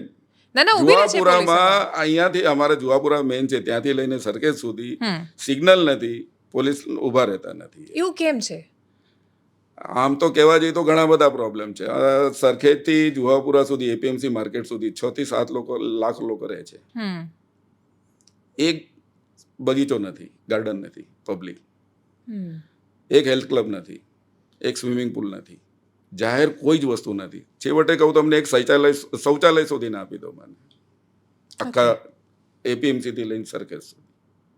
પણ ત્યાં ચૂંટાયેલા બધા જ કોર્પોરેટર મુસલમાન છે. હું એ નથી કહેતો જે એનું કારણ હોય. એટલે હું એ ત્યાં જ કહું આમાંથી છું. કોઈ વસ્તુ નથી. આ તમારા સંશોધનનો વિષય છે. ક્યારેક તમે આવીને બધું આ શૂટ કરી લો. ના, મને ખ્યાલ છે અતિશય ગરીબી અવ્યવસ્થામાં કોઈ મુસલમાનો માટે જે પણ માનતું હોય પણ બહુ દારૂણ બી પરિસ્થિતિમાં વરસાદના જીવી રહ્યા દિવસોમાં છે. તમે આવશો ને, તમે અંદર તમારી ટીમ અંદર પીરાણાની મૂકી હશે. પાછળના વિસ્તારમાં હું ગયેલી છું અને જેટલો આખો અમદાવાદનો કચરો જ્યાં જાય ને ત્યાંથી એ જે પાણી નીતરીને એ વિસ્તારોમાં જાય ને ત્યાં બાળક રમતું હોય મેં મારી આંખે જોયેલું છે. માણસો વહેલા મરી જાય છે, 50 વર્ષની ઉંમરે માણસો મરી જાય છે કેન્સરથી, એ પણ હાઈકોર્ટના જોયેલું જજ છે. નીકળ્યા હતા અત્યારે, એમણે એમની કારમાંથી ફોટો ખેંચ્યા છે કે ટુ વ્હીલરમાં ગુજરાતીઓ હેલ્મેટ પહેરતા નથી. વારંવાર એમણે ટકોર કરી છે, વારંવાર એમને પોલીસને કર્યા છે. આ મુસલમાનોનો પ્રોબ્લેમ નહીં, ગુજરાતીઓનો પ્રોબ્લેમ ઇવન છે. અમદાવાદીઓનો તો ઇનફેક્ટ બહુ જ વધારે છે, મને ખ્યાલ છે. અમદાવાદના પણ પહેરતા જ નથી. હવે આ વાત આમ જ આવે છે, કરે છે બધા, પણ મુસ્લિમો એની અંદર વધારે દેખાય નહીં, છે. જેમ તમે ડિમોલિશનની વાત કરી ને કે થાય છે બધાનું, પણ ચર્ચા વધારે થાય છે મુસલમાનના ડિમોલિશન. એવું જ છે કે સરખામણીએ જ્યારે જોઈશું તો અહીંયા તમને 10માંથી 5-6 તો પહેરેલા જોવા મળશે એવરેજ. પણ હાઈકોર્ટ જજે જુહાપુરાની ટકોર નથી કરી. તમે કેમ જે કે એ તો ગયા જ જુહાપુરાની નહીં ટકોર હોય ને કરી છે એમણે તો ત્યાંની કરી છે ને, ફોટો ખેંચીને મૂક્યા છે એમણે. એમણે અહીંયા પકવાન કેસી હાઈવેની કરી હશે. હું એ જ કહેવા માંગુ છું તો તમને એક સામાન્ય પ્રોબ્લેમ છે ને. કોઈ મિયાભાઈ એવું નથી ત્યાં જતો રહે ને એને પોલીસ પકડે તો કે હું મિયાભાઈ છું જવા દો, એવું કંઈ થતું નથી. એને બી દંડ ભરવો જ પડે છે. આ ખાલી વાતો ઊભી થાય. મિયાભાઈ છે તો શું દંડ નહીં ભરે? હું સિટીમાં જાઉં છું તો ઇવન માત્ર મુસ્લિમ નહીં, કોઈ સિટીમાં પહેરતું કેમ નથી હેલ્મેટ? આપણે ત્યાં ગુજરાતમાં કલ્ચર જ નથી. એને રાખવાની જે પ્રોબ્લેમ છે ને, અત્યારે વચ્ચે એક વોટ્સએપ ઉપર આખો મેસેજ જોયો કે હેલ્મેટ લઈને જતા કેટલી તકલીફો થાય છે, એને આખી વર્ણવી છે. અને આપણને બી લાગે કે આ વસ્તુ તો ખરી છે યાર. ક્યાં ઓફિસમાં લઈને ફરવું, કોના ઘરમાં ત્યાં મૂકે તો ચોરી થઈ જાય. પછી દિલ્હીમાં કલ્ચર છે, બીજા એમાં કલ્ચર છે, સિટીઓમાં, બોમ્બેમાં છે. આપણે ત્યાં જનરલ પ્રોબ્લેમ. આપણે વિકસી રહ્યું છે ધીરે ધીરે, પણ મને એવું લાગે છે કે આપણે થોડા સિવિક સેન્સમાં દંડ ભરવા તૈયાર થઈ જાય છે. અને તમે એમના બાના જુઓ, પકડે છે ત્યારે જાત જાતના બાના આપે છે કે એમ હેલ્મેટ નથી પહેર્યું એના માટે. નહીં, એટલે જે મેં તમને પીરાણાને બધા ઉદાહરણ આપ્યા, મારો પ્રશ્ન એ છે કે આટલા અંડર ડેવલપ્ડ કેમ છે મુસલમાન? આટલી બધી સમસ્યાઓથી પીડાઈ રહ્યા છે, ગરીબીથી પીડાઈ રહ્યા છે, મુખ્ય ધારામાં ભળતા ખબર નહીં કેટલા વર્ષો લાગી જવાના છે. એ એટલી બધી ગરીબી અને બાકી બધાનો સામનો કરે છે, તો એ નેતૃત્વ જ્યારે મુદ્દાની વાત કરવાની હોય, સિવિક ઇશ્યુઝની વાત કરવાના હોય, ત્યારે ખાલી ધર્મ પર વોટ કેવી રીતે લઈને જતા રહે છે એ લોકો? જો રાજકીય સ્થિતિ એમની બતાવી દીધી, આર્થિક સ્થિતિ એમની બતાવી. એટલું છે કે અમારી કોમ મહેનતુ છે, કૌશલ્યવાળી છે, એમની અંદર હુનર છે અને એમને અલ્લાહ ઉપર વિશ્વાસ છે અને કામ કરે છે. પ્રમાણિકપણે પણ ઘણા બધા એમના કિસ્સા તમને જોવા મળશે. લોકોની મદદની વાત કરીએ તો કોરોનાની અંદર પણ એ લોકો ઘણી બધી લોકોને મદદ કરી, એ પણ તમને જોવાની અંદર મળશે. તમને એક વાત જાણીને આશ્ચર્ય થશે, તમે ત્યારે જુહાપુરા સાથે જે કંઈ વાત કરી રહ્યા હતા, જુહાપુરા, સેટેલાઇટ, જજીસ બંગલો, બોપલ, આના પોલીસના ક્રાઇમ રેટ તમે જોઈ લો. સૌથી ઓછો ક્રાઇમ રેટ મુસ્લિમ એરિયામાં છે. અને આ બધી સુવિધા ન હોવા છતાં મારે એક ફેમિલી સાથે મારે બહાર નીકળીને ગાર્ડનમાં બેસવું છે તો મારી પાસે ક્યાંય નથી, હેલ્થ ક્લબ નથી, સ્વિમિંગ પુલ નથી, કોઈ જ વસ્તુ નથી મારે ત્યાં. આટલું બધું ન હોવા છતાં પણ એમની પ્રમાણિકતા જોવા મળશે. તમને દારૂ પીવામાં સૌથી ઓછામાં ઓછા મુસ્લિમ જોવા મળશે. પર્સન્ટેજ બી, ટકાવારી બી તમે જો કાઢી લેશો, બધું અવેલેબલ છે એના ઉપર, તમે જોઈ લેશો મુસ્લિમોમાં બહુ ઓછું છે. ભ્રૂણ હત્યાની વાત કરીએ, ભ્રૂણ હત્યા દેશનો સૌથી મોટો સળગતો પ્રશ્ન છે. 10 લાખ બાળકીઓને માતાના ઉદરમાં મારી નાખવામાં આવે છે દર વર્ષે. ભ્રૂણ હત્યા સૌથી મોટો પ્રોબ્લેમ. બાળકોને શું વસ્તી વધારવાના ઉદ્દેશ્યથી પેદા કરે છે મુસ્લિમ સમાજ? એક વધુ એક ચર્ચા જે થાય છે હવે એના ઉપર આવ્યો, પણ આ મારવું એના માટે યોગ્ય છે? ભ્રૂણ હત્યા એના માટે યોગ્ય કહેવાય? હું ભ્રૂણ હત્યાની અત્યારે વાત કરી રહ્યો છું આપની સાથે. નહીં, એટલે મેં તમને એડિશનલ 10 લાખ બાળકીઓને, બાળકી છે એના કારણે એને મારી નાખવામાં આવે છે. હું સમજુ છું કે દેશમાં સૌથી ધૃણિત કાર્ય કોઈ હોય કે માતા પિતા પોતે પોતાની બાળકીને મારી નાખે. આતંકવાદમાં તો કોઈ અજાણ્યો માણસ આવીને અજાણીને મારી જાય છે. આ તો સગા માતા પિતા એને મારી નાખે છે. 10 લાખ બાળકીઓના દર વર્ષે થાય છે. સવાલ બાળકો પેદા કરે એ કુદરતી છે. સંબંધ જ એટલા, પતિ પત્નીના સંબંધો જ એટલા માટે છે. એ કુદરતી ક્રમ છે આખો. એ બરાબર છે, કુદરતી ક્રમ છે. વસ્તી વધારાનો જે રેટ હતો ને પાટલા, તમે એમાં જોશો ને તો વધવાનો જે રેટ છે ને એ મુસ્લિમોમાં ઘટી રહ્યો છે અત્યારે હાલમાં. પણ છતાંય આ જે વર્તમાન રેટ છે એના આધાર પર એક જાહેર ચર્ચાનો એક વિષય બન્યો છે કે દરેક ધર્મની પાસે પોતાનો એક દેશ છે. એટલે મુસ્લિમ લગભગ ખાસા બધા દેશ છે દુનિયામાં. ક્રિશ્ચિયન કન્ટ્રીઝ પણ છે જે મોટાભાગે સેક્યુલર છે પણ છતાંય ક્રિશ્ચિયન ડોમિનન્ટ છે. બુદ્ધના દેશ છે અને હિન્દુસ્તાન એકમાત્ર એવો દેશ છે કે જ્યાં હિન્દુની વસ્તી વધારે છે, સેક્યુલર દેશ છે, બધાનો જ દેશ છે. પણ આવનારા 50-70 વર્ષોમાં એવું બની શકે એ જે સ્પીડથી મુસલમાનમાં બાળક આવે છે અને હિન્દુમાં બાળકો પેદા નથી થતા, કેમ કે હિન્દુ યુવાનો હવે લગ્ન પ્રથા અને સંસ્થામાં બહુ ભરોસો નથી કરી રહ્યા. એ જોતાં ભારતમાં બહુમતી મુસલમાનની થશે અને આવનારા સમયમાં શાસન મુસલમાનનું આવશે, એ રીતે જોવામાં આવે છે આ બધી વાતને. આ બહુ મોટી ચર્ચાનો વિષય છે અત્યારે ટ્વિટર પર. એક ડિબેટમાં ગયો હતો, ઈસુદાન ગઢવી સાહેબ હતા. બનવારીલાલ કોઈ MLA છે રાજસ્થાનના. એમણે કીધું કે મુસ્લિમો 5-7 વિવાહ કરે છે, 20-25 બાળકો હોય છે, આવનારા દિવસોની અંદર PM એમના, CM એમના, CJ એમના, બધા એમના થઈ જશે, હિન્દુઓ વિરુદ્ધ કાયદાઓ ઘડશે અને હિન્દુઓ પર અત્યાચાર કરશે ને આમ તેમ. હવે હું માત્ર મુસ્લિમ હતો, શરૂઆત મારાથી કરી. દર 1000 પુરુષે, મુસ્લિમ પુરુષે 951 મુસ્લિમ સ્ત્રી છે. દર 1000 મુસ્લિમ હિન્દુ પુરુષે 939 હિન્દુ સ્ત્રીઓ છે. ત્યાં ભ્રૂણ હત્યાનું પ્રમાણ વધારે છે, એના માટે રેશિયો ઓછો. એક મુસ્લિમને એક સાથે મેરેજ કરવા હોય ને તો પણ 49 ખૂટે છે. માની લો 25% મુસ્લિમો 4 વિવાહ કરે, 75% એ નથી. 75% મુસ્લિમોએ કુંવારા રહેવું પડે.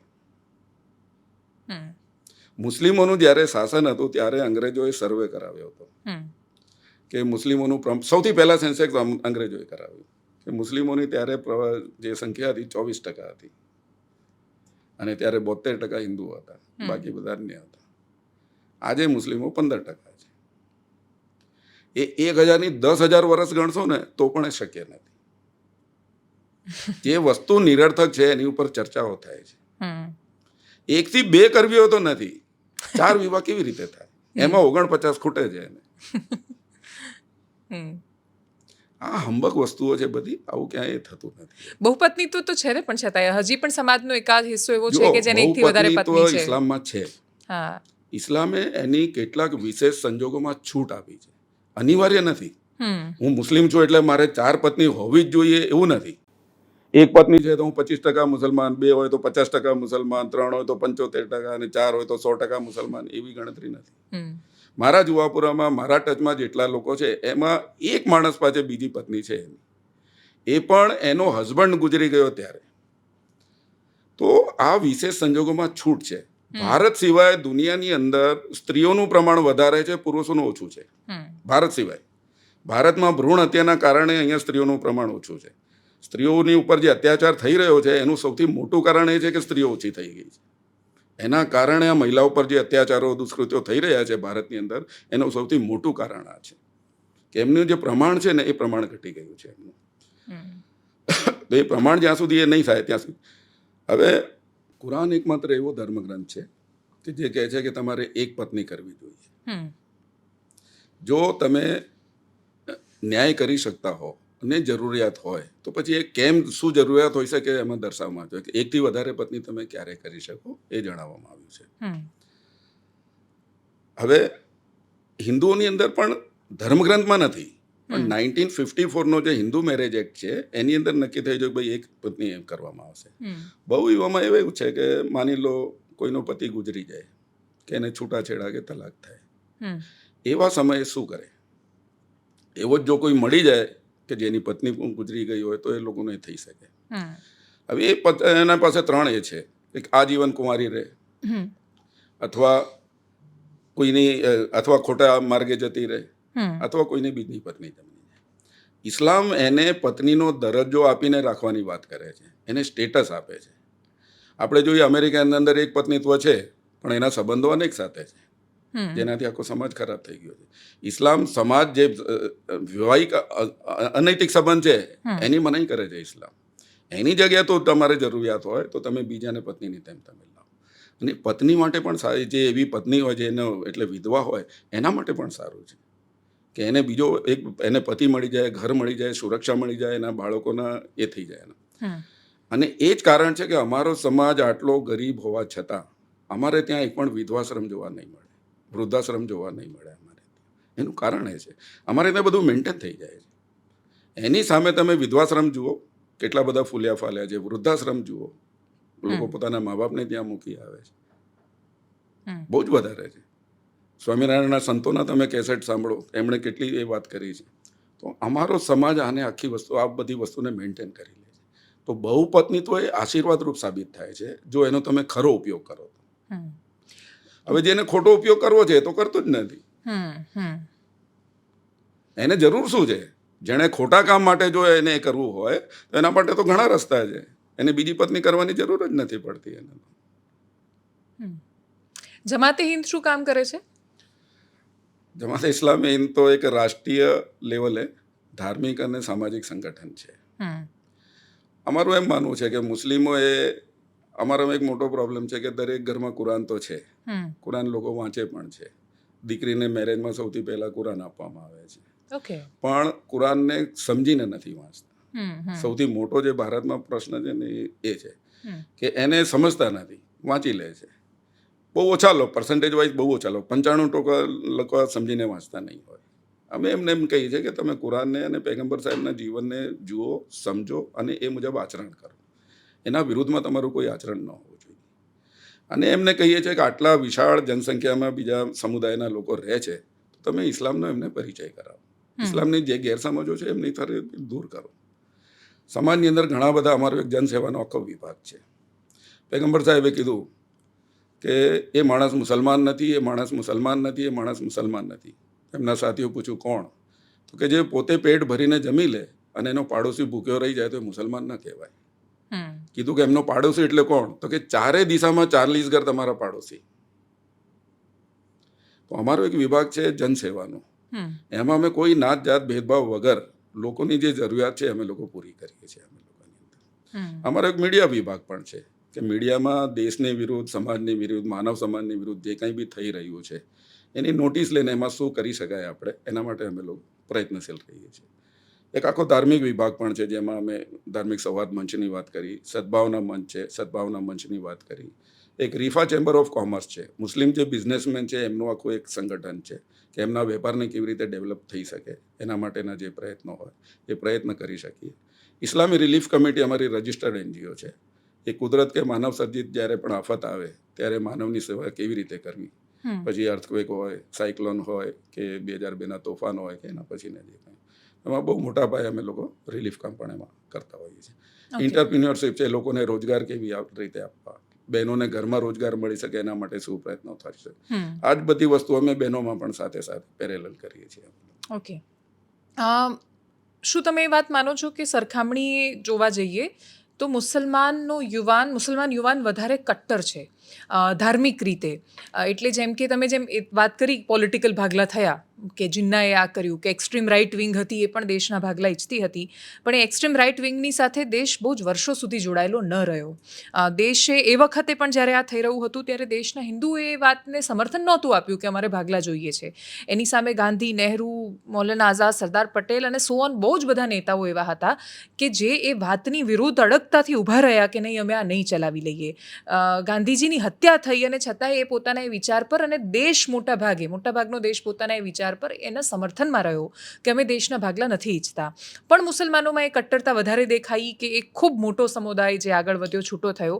આજે પણ જ્યારે ધાર્મિક વાતો આવે છે ત્યારે ખૂબ ઝડપથી હિંસાને સ્વીકારી લે છે, ખૂબ ઝડપથી બ્લાસ્ફેમીના નામ પર મારી દે છે. એટલે અહીંયાના કિશન ભરવાડથી લઈને કનૈયાલાલ દરજીના ઘટનાઓ અને કિસ્સાઓ સામે આવ્યા છે. આ વાતોની સામે મુસલમાન યુવાન વધારે સમજુ થાય અને દેશને પ્રેમ કરવાનો મતલબ એ પણ થાય છે કે એની અંદર એ હિંસા ફેલાવવામાં સહભાગી ન બને, એ સોશિયલ મીડિયામાં એ આક્રમકતા ફેલાવવામાં સહભાગી ન બને, એના માટે શું પ્રયત્નો થઈ રહ્યા છે? હા, એના માટે પણ અમારી આખી યુથ વિંગ છે, એમને પણ અમે લોકો એ કરી રહ્યા છે બધી વસ્તુ. તો કટ્ટરની જે આ વાત, ધાર્મિક કટ્ટરતા, હવે એક ડૉક્ટર છે, એના જે સિદ્ધાંતો છે મેડિકલના એના ઉપર દ્રઢતાપણે અમલ કરે છે તો એ કટ્ટર ડૉક્ટર થયો. બરાબર? નહીં, વાતો સમજો એના. ના, એટલે એના સિદ્ધાંત જો એવા હોય કે ખોટા હોય બ્લાસ્ફેમી તો કરવા. તમે કટ્ટરતા શબ્દને કઈ રીતે લો છો એની ઉપર વાત કરું છું. હું કટ્ટરતા શબ્દને હું- કોઈ કનૈયાલાલને મારી નાખવાના સંદર્ભમાં લઉં છું. એ તો ખોટું છે ને, એને કોણે કરે છે એની હા, પણ એના સામે? વિરોધમાં કોણ આવ્યું? એ તો ખોટું જ છે. હા, પણ કેટલા પણ લોકોએ સામે આવીને કહ્યું કે ના ધાર્મિક જે થવું જોઈએ? કટ્ટરતા છે ને એના બે સેન્સમાં લેવાય છે કે હવે આ બહુ નમાજ પડે છે, આ બહુ ધાર્મિક એ કરે છે. નહીં, તો એ તો પ્રાર્થના પણ કરે છે ને. કેટલા બધા લોકો એવા છે કે જેની સવાર નથી થતી પ્રાર્થના વગર. મારી પણ સવાર નથી થતી પ્રાર્થના વગર. તો હું ધાર્મિક રીતે કટ્ટર છું એ મારી જાતને નથી માનતી. હું એ પરંપરાનું પાલન ને પોષણ કરું છું, કેમ કે એ મારી જવાબદારી છે ને કર્તવ્ય છે એવું હું માનું છું. પણ હું તમને કહું કે તમારે કરાગ્રે કરવાનું જ છે સવારે, ને તમે ન કરો ને હું તમને મારી દઉં, અથવા તમે કંઈક એવું લખ્યું જેની સાથે હું સહમત નથી. કૃષ્ણ કનૈયા પર તમે ઘણી બધી વાર કૃષ્ણ પર કમેન્ટ થાય છે ને કે આટલી બધી 16,000 આ સાથે, શિવલિંગ પર કે લિંગની પૂજા કરે છે, એનામાં ઘણી બધી એવી કોમેન્ટ્સ થાય છે. મારી નથી દેતા જઈને. આ સવાલ બ્લાસ્ફેમીનો છે. ના, પણ આ એકાદ કેસ છે, એની સામે ઘણા બધા કેસ છે કે ત્યાંથી જે મોબ લિન્ચિંગ એટલે હું એ જ કહું છું કે જ્યારે એ પ્રશ્ન પૂછાય કે એના નિરાકરણમાં શું થઈ રહ્યું છે, તો એની સામે મુસ્લિમ સમાજ એ નથી કરતો. ના, હું એ જ કહી રહી છું કે એવું કોઈ કહેતું પણ નથી કે આખો મુસ્લિમ સમાજ કરે, પણ જ્યારે જેને આ પ્રશ્ન કરાય છે ત્યારે એને રોકવા માટે શું કામ થાય એની સામે તમે કાઉન્ટરમાં જવાબ આપો છો કે ત્યાં પણ આ થઈ રહ્યું છે, હિન્દુ પણ આ કરી રહ્યો છે. હિન્દુએ આ કેવી રીતે રોકવું એ હું હિન્દુ નેતાને પૂછીશ. એમાં ઘણી બધી ઘટનાઓ થઈ છે જેમાં મુસ્લિમ સમાજે એને વખોડ્યા છે. જમાત ઇસ્લામી, જમિયતુલ ઉલમાએ, અનેક સંગઠનોએ મુસ્લિમ સમાજે પણ વખોડ્યા છે. 2002 જે થયું બહુ કલંકરૂપ છે, બરાબર છે. અમારી પણ અપેક્ષા હતી કે સામે કેટલાક નોન મુસ્લિમ લોકો પણ આને વખોડતા કે આને સામે લાવતા. એને વખોડવાની તો બહુ દૂરની વાત છે, એના ઉપર ગર્વ લઈ રહ્યા છે લોકો. બિલ્કિસ બાનો ઉપર જે થયું, આજે હું તો કહેવા માંગુ છું કે અત્યારે મહિલા ઉપર જે થઈ રહ્યું છે એ જોવા જઈએ તો ગુજરાત સરકારનું જે આ કૃત્ય હતું કે એમને ફુલાર કર્યા, એમને મીઠાઈ ખવડાવી, તમે અત્યાચાર કરવાની છૂટ આપી રહ્યા છો.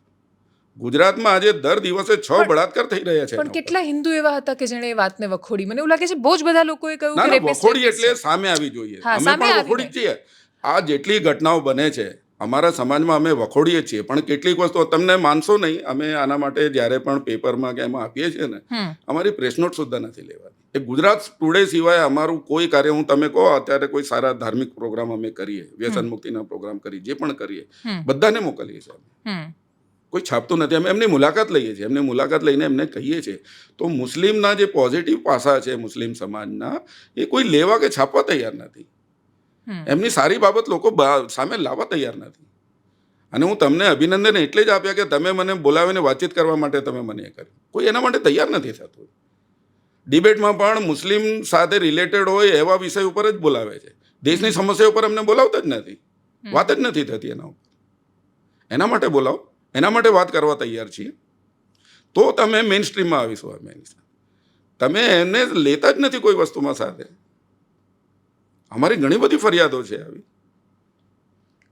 તેમ મેં તમને કીધું અત્યારે વોટ જેહાદ. હવે એક એક્ઝામ્પલ આવી મેં તમને. 100% વોટિંગ કરીએ તો પણ સારી વસ્તુ છે. ઇલેક્શન કમિશન કહે છે ભારતનું, બરાબર છે.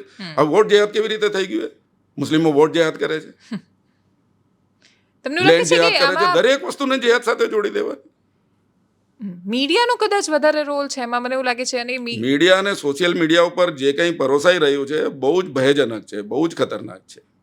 ખોટી વાતો બહુ જ વધારે ફેલાઈ રહી છે.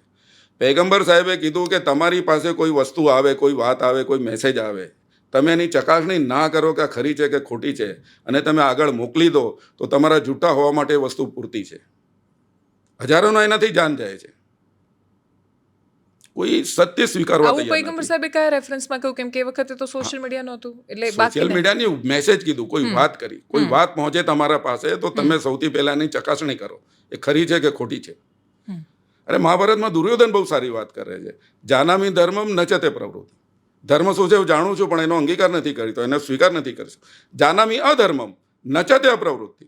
અધર્મ શું છે પણ જાણું છું, પણ છોડી નથી શકતો. આજે આપણા સમાજનો પ્રોબ્લેમ જ એ છે કે સત્ય વાત આપણે સ્વીકારી નથી શકતા, અસત્યને છોડી નથી શકતા. આપણા દેશની સૌથી મોટી પ્રોબ્લેમ છે. અને જૂઠાણું એટલું બધું ફેલાવી રહ્યું છે, એટલું શણગારીને ફેલાવવામાં આવી રહ્યું છે કે જેની કોઈ હદ નહીં.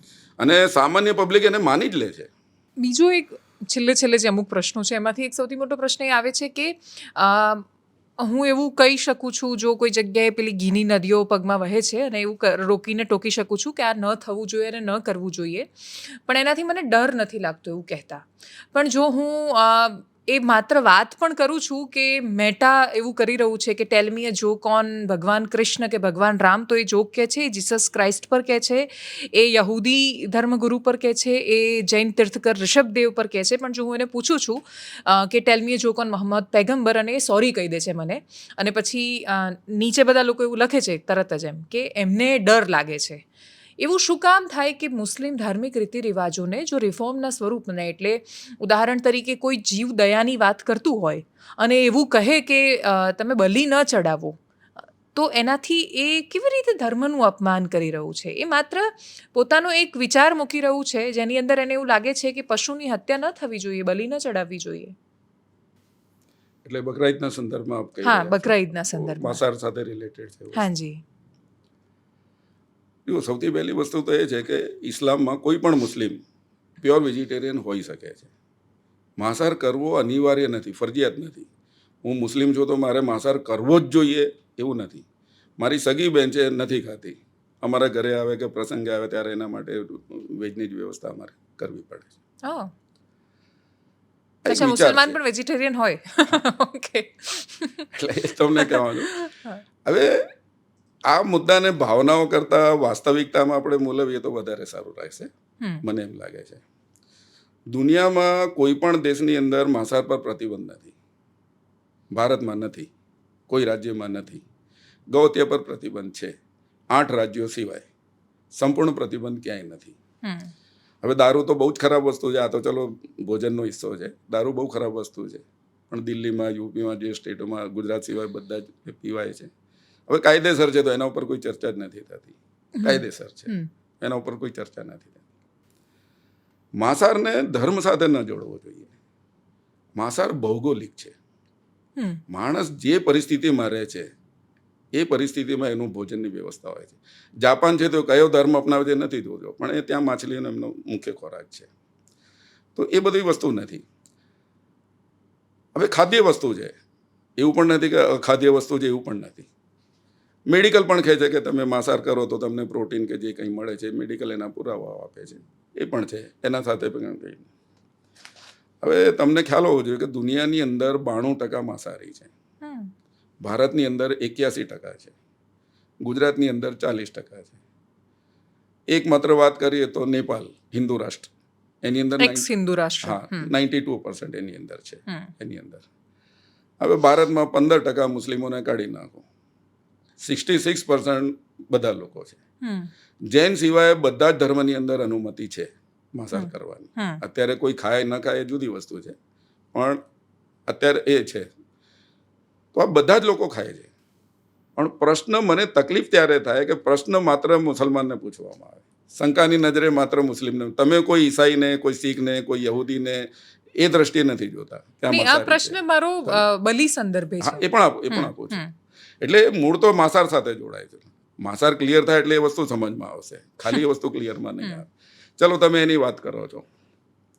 અત્યારે વચ્ચે કોઈ જૈન યુવાન હતો, એ બકરા ઈદના ટાઈમે ડ્રેસ બદલીને મુસ્લિમ યુવાન જેવો લાગે છે એવો બનીને બજારમાં ગયો, માર્કેટમાં 40 બકરા ખરીદ્યા અને એને ત્યાં મૂકી દીધું. બહુ વાયરલ થયું સોશિયલ મીડિયા. આપનું શું માનવું છે? ભારતની અંદર પર ડે લેન્ડ એનિમલ, જમીન ઉપર વસનારા જાનવરો જે ભોજન તરીકે ઉપયોગ, કેટલા કાપવામાં આવતા હશે અંદાજ? હજારો હશે, કેમ કે આટલું ખવાઈ રહ્યું છે માંસાહાર, તો પછી ક્યાંથી આવે છે? ઓબ્વિયસલી એનિમલમાંથી આવે છે. પર ડે ભારતની અંદર 3 કરોડ લેન્ડ એનિમલ કાપવામાં આવે, જેની અંદર મરઘી ને બાકી બધું બધા આવી આવી ગયા. લેન્ડ, જમીન ઉપર અસ્તિત્વ ધરાવતા બધા જ આવી ગયા. બરાબર, 3 કરોડ. માછલી પર ડે 22 કરોડ. બંને મળીને પર ડે 25 કરોડ હોય છે. પશુપાલનનો ધંધો કોણ કરે? બહુ જ બધા લોકો, જેની પાસે જમીન હોય, ખેતર હોય. મુસ્લિમો પાસે નહીવત છે, પર્સન્ટેજ વાઇઝ જોઈએ. પણ જ્યાં છે ત્યાં પણ કરે છે. એટલે કચ્છમાં, ગુજરાતમાં ભરૂચ સિવાય નથી કરતા. બરાબર.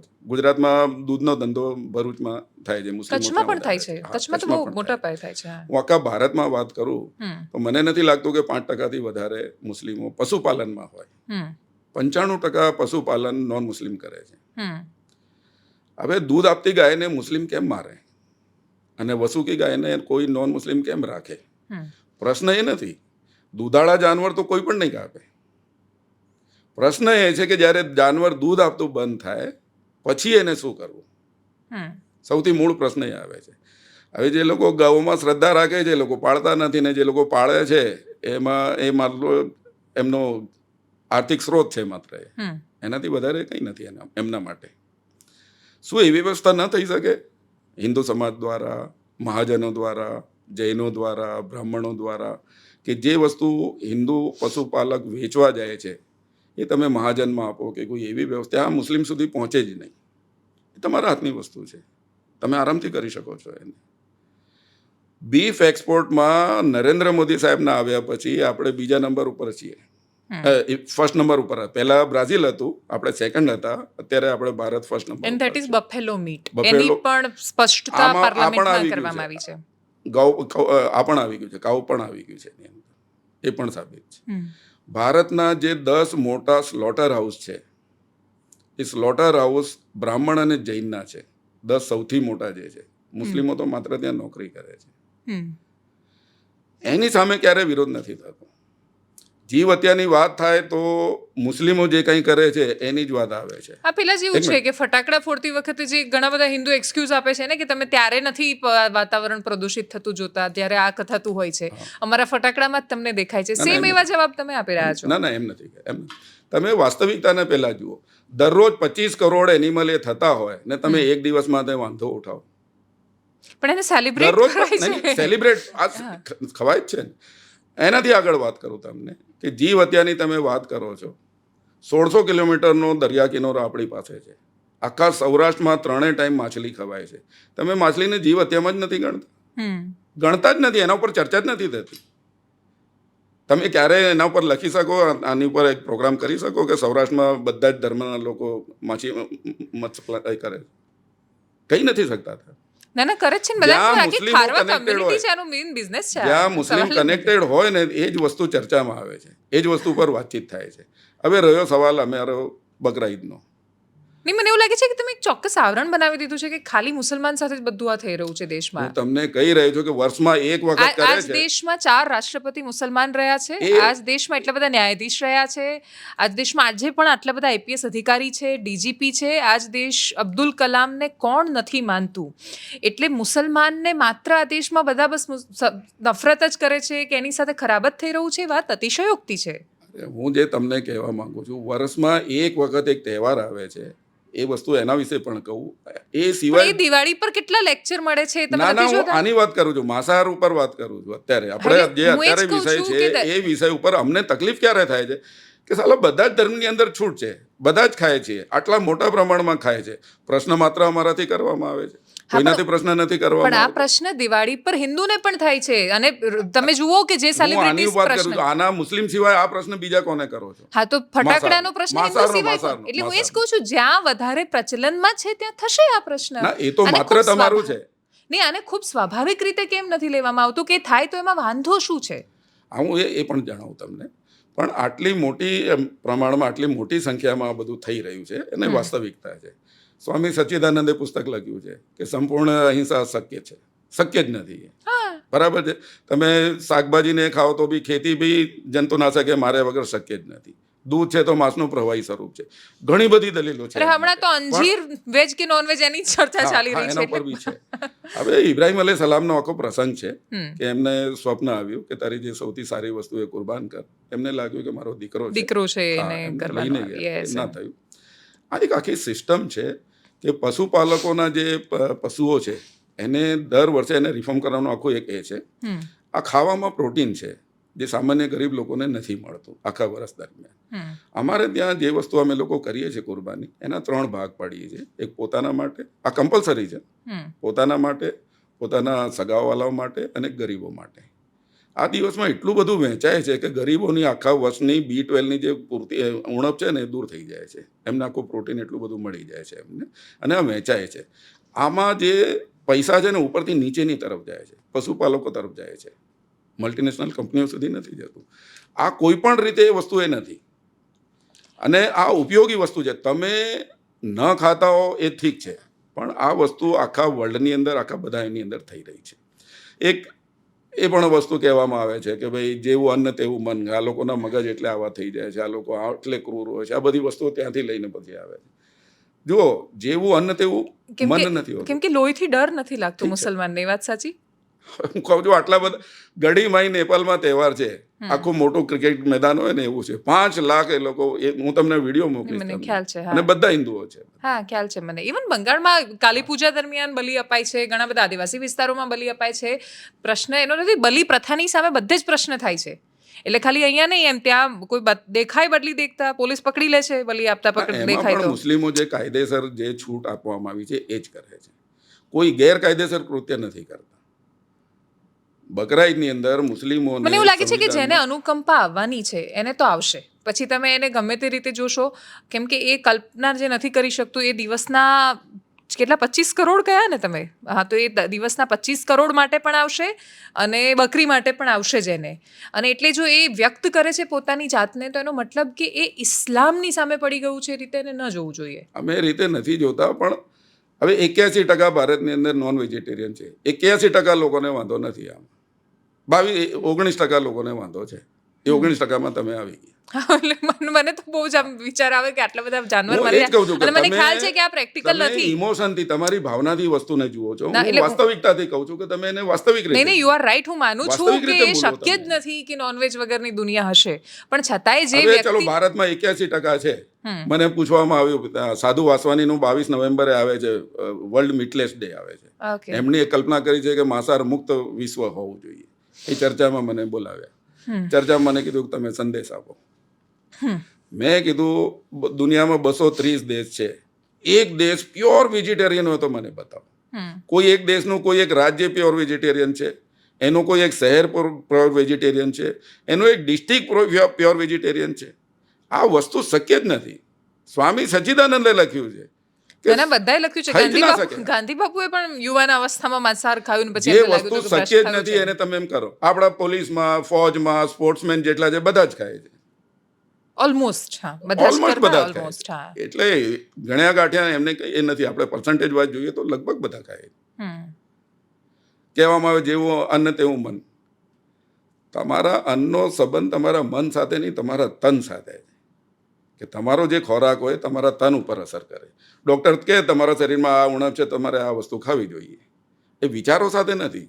વિચારો તમારું અધ્યયન, તમારી સંસ્કૃતિ, તમારા આસપાસનો માહોલ, એના ઉપર તમારા વિચારો નહીં, ઘડાય હવે છે. તો પાછું વીગન પણ આવે છે, દૂધ ખાઈને પણ બધા લોકો એવું માને છે કે નોન વેજીટેરિયન છે. એટલે આ તો એન્ડલેસ ચર્ચા છે આખી. પણ દરેક વ્યક્તિ પોતાની આદત, પોતાના ઉછેર અને પોતાની આસપાસના વાતાવરણ પ્રમાણે એ ઘટનાને મૂલવતો હોય છે, આસપાસ જોતો હોય છે. અને મને એવું લાગે છે કે એ રીતે મૂલવવાનો એને અધિકાર છે. બિલકુલ છે. પોતે જે વાતાવરણમાં રહ્યા, ઉછર્યા, એનો જે પ્રભાવ છે તો રહેવાનું એમના હવે પર. તમને ભારતનો જ કિસ્સો સંભળાવું. શંકરાચાર્ય અભિમુક્તેશ્વરાનંદ ગૌમાતાને રાષ્ટ્ર દરજ્જો આપવા માટે, રાષ્ટ્રમાતા નીકળ્યા અરુણાચલ. એમને એરપોર્ટથી બહાર ના જવા દીધા. એમણે કીધું કે હું તો ભારતીય નાગરિક છું, જ્યાં જઈ શકું, વાત કરી શકું, મારે ખાલી વાત કહેવી છે, કંઈ કરવું નથી મારે. તો એમને ના જવા દીધા. અરુણાચલ, મેઘાલય, મિઝોરમ, આ જેટલા પણ પ્રદેશો છે, 8 એવા રાજ્યો છે જેમાં ગૌ હત્યા પર પ્રતિબંધ નથી. અને ત્યાં બીજેપી કહે છે કે અમે પ્રોવાઈડ કરીશું. બીજેપી પોતે કહે છે ત્યાં. એનો કોઈ વિરોધ નથી કરતો. ત્યાં ગૌના બી વિરોધ નથી. એટલે જ કહું છું કે એ અમુક લોકો માટે, એટલે પોલિટિશિયન માટે પોલિટિકલ મુદ્દો હોઈ શકે, સામાન્ય માણસો માટે કેમ હું એ જ પોલિટિકલ કહું, છે? આનો સામાન્ય વ્યક્તિના જ્યારે બાઇટ આવી ત્યારે એમણે કીધું કે શંકરાચાર્ય પાછા જવું જોઈએ. એ માતા હશે તો એમની હશે. એમના જે શબ્દો છે, હું નથી કહી રહ્યો, એમના શબ્દો કહી રહ્યો કે માતા હશે તો એમની હશે, અમે તો એને ખાઈએ છીએ. અને અહીંયા આવે નહીં ને શાંતિને ઢોળે નહીં. અને જો એ રેલી કાઢશે તો અમે આ બીફ ખાવાનું, કાઉ બીફ ખાવાનું અમે સેલિબ્રેશન કરીશું. તમને કોની વિચારધારા વધારે ક્લિયર લાગે છે, ભારતીય જનતા પાર્ટીની કે શંકરાચાર્યની, અવિમુક્તેશ્વરાનંદજીના સંદર્ભમાં છે? હું તો વાસ્તવિકતા જે હોય એને પસંદ કરીશ. હું નથી શંકરાચાર્યને નથી કરતો કે નથી બીજેપીને. જે વાસ્તવિક છે. હવે તમે શું ખાશો કોણ નક્કી કરે? પોતાની જાતે, હું જાતે નક્કી કરી શકું. તમારો ઈશ્વર નક્કી કરે. તમારી ગાડીમાં પેટ્રોલથી ચાલશે, ડીઝલથી કે ગેસથી ચાલશે, એનો મેન્યુફેક્ચરર હોય ને એ નક્કી કરે. તમારો ઈશ્વર જેણે તમારું સર્જન પાલન કર્યું છે એ નક્કી કરશે કે આ બોડીની અંદર શું જશે. એને બોડીને હિસાબે બનાવ્યું છે. એટલે હું મારી જાતે નક્કી કરીશ એવું હું માનું છું. હું જે કહેવું, હું ખાદ્ય છે કે નહીં બતાવું છું. જો માંસાહારી હોત તો અખાદ્ય વસ્તુ હોત. એટલે ખાદ્ય અખાદ્ય, ચાઇનામાં તો લોકો એવું ખાઈ રહ્યા છે જે ખબર નહીં કેમ ખાદ્ય છે પણ ખાઈ રહ્યા છે, તો એમનો પ્રશ્ન છે. તો જ બેલેન્સ થઈ રહ્યું છે. હું તો અત્યારે તમને નવી વાત કહું કે વેજીટેરિયનનું વગર પ્રચાર પ્રસારે પ્રમાણ બહુ વધી ગયું છે. અને એ ઘટાડીને સંતુલન કરવાની જરૂર છે. હું પોતે કહું છું કે શાકાહારને પ્રમોટ કરવાની જરૂર છે. માંસાહાર ખૂબ અતિશય વધી ગયું છે, બેલેન્સ નથી રહ્યું. વાત સાચી છે. જેટલો જથ્થો ઉપલબ્ધ નથી એટલું લોકો ખાઈ રહ્યા છે, એટલે એકદમ એ નકલી કરવાનું ને આવી ખરાબ રહ્યું છે. ખાઈ રહ્યા છે. યુએસમાં બહુ મોટો પ્રશ્ન વગર છે. પ્રચાર પ્રસારે થઈ રહ્યું છે, તો એ કરવાની જરૂર છે એના ઉપર. ઓકે. પણ એટલું છે કે ભાઈ વાસ્તવિક બધાને સરખી દ્રષ્ટિએ તમે જુઓ. જો માંસાહારની દ્રષ્ટિએ જોતા હોય તો બધાને એક નજરે તમે જુઓ. મારું એટલું છે. પ્રશ્ન બધાને કરો તમે. ના બધાને, પણ જેમ કે ઉદાહરણ તરીકે સફીન હસનનું ઉદાહરણ બહુ જાણીતું છે. એ ભાવનગરમાં કેમ ક્યાંક હતા અને પછી ઘર નહોતું મળતું. એનું કારણ એવું હતું કે એમને એવું હતું કે ભાઈ તમે ખાતા હશો માંસાહાર, અને પછી એમણે કહ્યું કે હું છોડી રહ્યો છું આજથી, અને પછી એમણે છોડી દીધું માંસાહાર. કેમ કે એમને એ, એટલે જેમ કે અમારી સોસાયટી છે ત્યાં એ વસ્તુનું ખાસ ધ્યાન રાખવામાં આવે કે ભાઈ બાજુમાં કોઈ પડોશી છે એ એટલીસ્ટ માંસાહાર ન બનાવતો, એટલે જેથી જેની ન ગમે, સ્મેલ આવે કે એવું કંઈ. કે તો સોસાયટીમાં ઘણું બધું છે જે ઘર નથી મળતા કે બાકીની સમસ્યા, એ તમારી રહેવાની પદ્ધતિના પણ ઘણા બધા કારણ એના પાછળ સંકળાયેલા હોય છે. તો સફીન હસનને ઘર મળી ગયું હતું અને એમને લોકો બહુ પસંદ પણ કરે છે. પણ સફીન હસનને ઘણા બધા જે કટ્ટરપંથી મુસલમાન છે એ પસંદ નથી કરતા. એમને એવું લાગે છે કે સફીન હસન આરતી ઉતારે છે. આનું કઈ સર્વે થયું છે, પસંદ નથી કરતા એનું. ના કોમેન્ટ્સ પરથી ખબર પડે ને, જે લોકો લખતા હોય એના પરથી. એટલે આ કયા ક્રિકેટર છે, આઈ થિંક ઇરફાન પઠાણ, કે જેમની વાઈફ પર પણ બહુ બધી ટિપ્પણી, કહ્યું કે બુરખો કેમ નથી પહેરાવ્યો, આમ કેમ નથી રાખ્યો. તો એવી જે સવાલ છે એ બધી બાજુના છે. બંને બાજુ એવા માણસો છે કે જે પોતાના એક કાલ્પનિક વાતાવરણમાં જ એમને રાખવા માંગે છે. છેલ્લો પ્રશ્ન મારો, ઇસ્લામની એક બહુ જ સારી બાબત જે તમને એવું લાગે છે કે આખા દેશે જાણવી જોઈએ, અને એક એવી નબળી બાબત જેમાં સુધાર કરવાની જરૂર છે મુસલમાન સમાજે?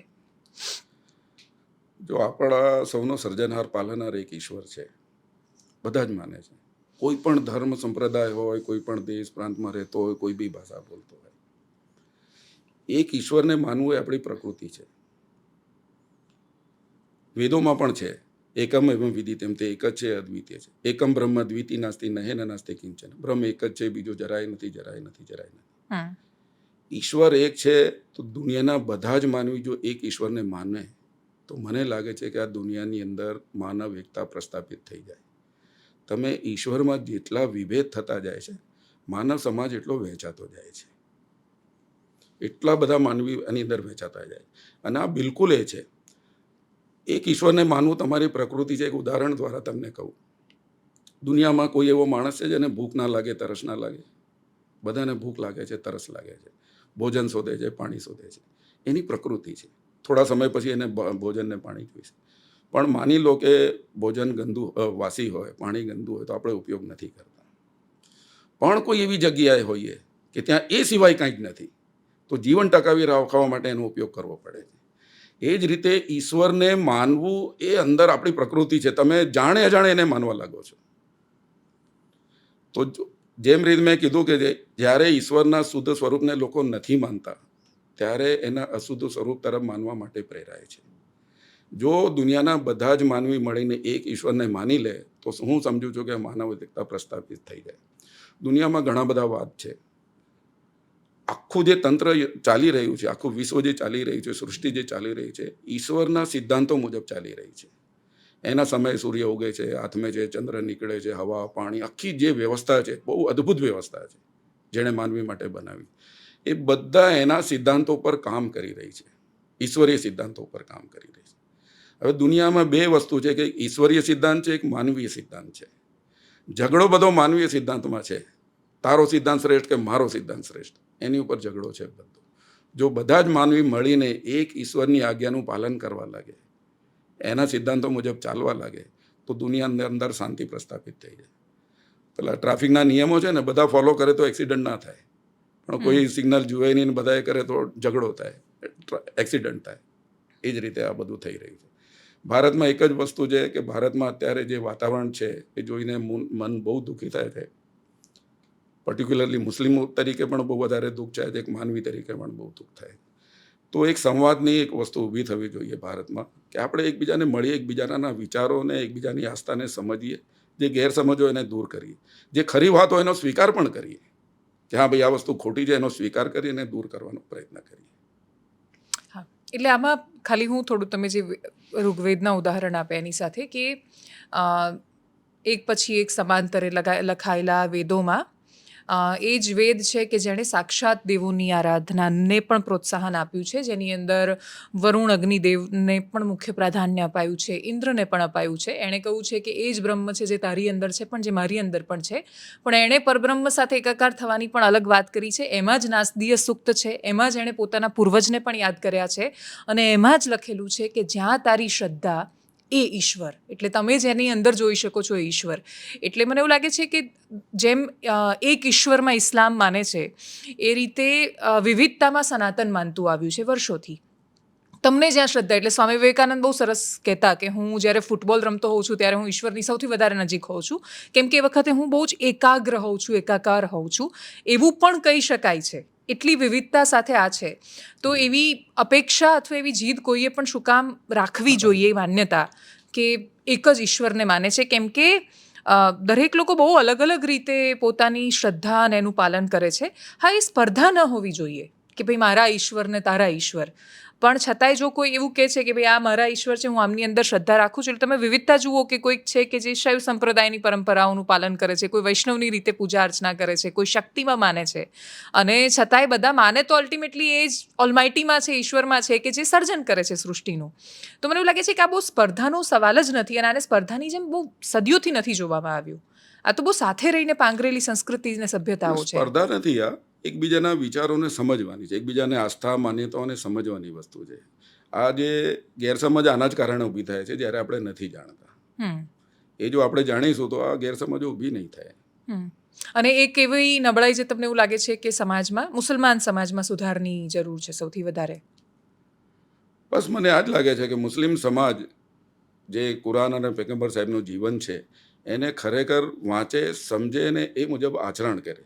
એની સમસ્યા આ જ છે, બીજી કોઈ સમસ્યા એની નથી. અમને સંપૂર્ણ વિશ્વાસ છે કે જો કુરાનના જે આદેશો છે, પૈગંબર સાહેબનું જે જીવન છે એ મુજબ અમે જીવન વ્યતીત કરીશું તો એમાં કોઈ એ નહીં આવી શકે. પૈગંબર સાહેબના જીવન વિશે એક ખાલી ઉદાહરણ આપી દઉં કે માઇકલ હાર્ટ કરીને એક બુદ્ધિજીવી છે ત્યાંના વેસ્ટના, એમને વિચાર આવ્યો કે દુનિયાની અંદર આટલી બધી મહાન હસ્તીઓ આવી છે, તો આમને કેટલાક ક્રાઇટેરિયા સાથે હું એમને 100 નંબર આપું કે 100 મહાન હસ્તીઓ કઈ. તો એમણે પુસ્તક લખ્યું ધ હંડ્રેડ્સ. એ પુસ્તક લખ્યું એમણે. એ પુસ્તકમાં એમણે કેટલાક ક્રાઇટેરિયા લખ્યા કે એમનું વ્યક્તિત્વ સારું હોવું જોઈએ, શુદ્ધ ચારિત્ર હોવું જોઈએ, એમણે સમાજ પરિવર્તનમાં એમનો ભાગ શું છે, એ કેટલીક વસ્તુ એમણે નક્કી કરી. એ ક્રાઇટેરિયા મુજબ એમણે જેટલી મહાન હસ્તીઓ સંસારમાં આવી છે એ બધાને ક્રમબદ્ધ મૂકી એમણે. ત્યારે એમને કીધું કે હું જે કહું છે લોકો માનશે નહીં પણ આ સત્ય છે. એમણે પૈગંબર હજરત મોહમ્મદ સાહેબને પ્રથમ નંબર આપ્યો. એ પોતે ઈસાઈ છે અને ઈસુ ખ્રિસ્તને એમણે 3જા નંબર આપ્યો. તો પૈગંબર સાહેબનું જે જીવન છે, બહુપત્નીત્વની તમે વાત કરી, એમના જીવન ઉપર ઘણા લોકો પ્રશ્નો ઉઠાવે છે. પૈગંબર સાહેબે 25 વર્ષની ભર યુવાનીમાં, જ્યારે એમને બધા લોકો સત્યના એ કહેતા હતા, એ વખતે 40 વર્ષની વિધવા સાથે પહેલા વિવાહ કર્યા છે, અને જ્યાં સુધી એમનું મૃત્યુ નથી થયું ત્યાં સુધી બીજા વિવાહ નથી કર્યા. આજે પણ મુસ્લિમ સમાજ માટે પણ આ એક ઉદાહરણ છે, દ્રષ્ટાંત છે કે મુસ્લિમ સમાજ આ રીતે પણ સમાજમાં એ કરી શકે. બિલકુલ, થેન્ક યુ સો મચ અમારી સાથે જોડાવા બદલ. હા, ઇકબાલભાઈ કહેવા માંગો છો? બસ છેલ્લો એક સંદેશ મારો આ જ છે કે દેશની અંદર બધા ધર્મ સંપ્રદાયમાં ઘણા બધા લોકો છે. 95% લોકો સારા છે દરેક ધર્મ સંપ્રદાયની અંદર. 5% એલિમેન્ટ થોડા ખોટા હોઈ શકે છે દરેક ધર્મ, પર્સન્ટેજ તમે આગળ પાછળ કરી શકો છો. પણ સમસ્યા એ છે કે આ 5% લોકો સંગઠિત છે અને સક્રિય છે. 95% લોકો સંગઠિત પણ નથી અને સક્રિય પણ નથી. જયપ્રકાશ નારાયણે બહુ સારી વાત કરી કે સમાજની આ પરિસ્થિતિ એટલા માટે નથી કે દુર્જનો છે સક્રિય છે, સજ્જનો નિષ્ક્રિય હોવાના કારણે આ સ્થિતિ છે. ભારતની અંદર આજે પણ જો સજ્જન લોકો, સારા લોકો બહાર આવે તો આ દેશને આપણે પરિવર્તન દેશમાં લાવી શકીએ છીએ. આપણે આ ખેતીવાડીનો એક નિયમ છે કે જમીનની અંદર 10% સારા જંતુ હોય, એ પાકને ઉગાડે ને એનાની અંદર મદદ કરે. 10% ખરાબ જંતુ હોય, એ પાકનો નાશ કરે. 80% જંતુ છે ને ફોલોવર્સ છે, અનુયાયી છે ખાલી. 10% સારા જંતુ એને પોતાની સાથે લઈ લે ને તો 90% થઈ જાય. તો ખેતી વનસ્પતિ બહુ સારી થાય, ખેતીના અનાજ બહુ સારું ઉગે. પણ ન કરે નારાયણ, જો 10% ખોટા લોકો જે આગેવાનો છે એ 80%ને પોતાની સાથે ખેંચી લે તો આખી જે અનાજ છે એ બરબાદ થઈ જાય. તો આ જ વસ્તુ સમાજ માટે કહેવા માંગુ છું કે 10% સમાજના સારા લોકો, પછી ધાર્મિક હોય, રાજકીય હોય, સામાજિક હોય, જેટલા પણ હોય, એ લોકો જો બહાર આવે અને 80% જો અનુયાયીને પોતાની સાથે લઈ લે તો આ દેશની દશા અને દિશા બંને બદલાઈ શકે છે. ભારત દેશની અંદર ફરીથી ન્યાય, શાંતિ, એકતા, ભાઈચારાને આપણે પ્રસ્થાપિત કરી શકીએ છીએ, એમાં મને જરાય શંકા નથી. આપનો ખૂબ ખૂબ આભાર. આપની જમાવટ ચેનલે મને બોલાવ્યા અને સંવાદ કર્યો, એના માટે હું આપનો આભાર માનું છું. Thank you so much. અને મને એવું લાગે છે કે ખાસા બધા મુસ્લિમ દર્શકો પણ હશે, એટલે હું પણ એક વસ્તુ એટલે કહેવા માંગીશ કે જે મુસલમાનની અપેક્ષા હોય છે કે એમના પગરખામાં પગ મૂકીને જોવામાં આવે કે શું થઈ રહ્યું છે. એટલે મેં જ્યારે કહ્યું કે મુસલમાનને શું કામ એવું લાગે છે કે એ વિક્ટીમ છે, એ રીતે એ બહુમતી હિન્દુ સમુદાયના પગરખામાં પણ પગ મૂકવાનો પ્રયાસ કરવામાં આવે કે જ્યારે 1947માં દેશના ભાગલા પડી રહ્યા હતા ત્યારે એ પોતાના એ ઉદારવાદી નેતાઓની સાથે રહ્યો હતો જે લોકોએ કહ્યું હતું કે અમે દેશના ભાગલા નહીં પડવા દઈએ. એણે પોતાના પાડોશીને ખૂબ પ્રેમથી આવકાર્યો અને સ્વીકાર્યો હતો. 60 વર્ષમાં કે 70 વર્ષમાં સતત એની સાથે એવું શું થયું કે જેના આધારે એ તમે જેને એક્સ્ટ્રીમ માની રહ્યા છો એ પોલિટિક્સ તરફ આગળ વધ્યો છે. એટલે જો તમે દરેક વખતે રિએક્શન પર જ પોતાની પ્રતિક્રિયા આપશો, પણ એ જે એક્શન્સ શું થયા 60 વર્ષમાં કે જેને કારણે આ રિએક્શન તરફ વળ્યો છે, એ સમજવાનો પ્રયાસ નહીં કરવામાં આવે તો કદાચ મને એવું લાગે છે કે આપણે એ સમસ્યાને દૂર નહીં કરી શકીએ. તમે ઋગ્વેદનો ઉલ્લેખ કર્યો છે, તેનાથી જ પૂરું કર્યું છું મારી વાત, કે એમાં જ એક સરસ મજાનો શ્લોક છે, એનો અર્થ મને લાગે છે મોટાભાગના લોકો સમજી જશે કે સમગચ્છત્વમ સંવદત્વમ સંવો મનાંસી જાનતમ દેવા ભાગમ યથા પૂર્વે સંજાનામ ઉપાસતે. બધા જ સાથે મળીને આગળ વધીએ, આ દેશના કલ્યાણમાં જોડાઈએ, કેમ કે જો દેશ આગળ નથી વધતો તો કોઈ સમુદાય પોતાની જાતે એકલો આગળ નથી વધતો, એ પાછળ જ રહી જાય છે. આ દેશ સૌથી વધારે મહત્ત્વનો છે, એનો વિકાસ મહત્ત્વનો છે, અને આ રાષ્ટ્રની ઉન્નતિમાં જ વ્યક્તિની ઉન્નતિ છે. આ વિચાર પોતાના મનમાં અપનાવીએ એવી અપેક્ષા સાથે નમસ્કાર.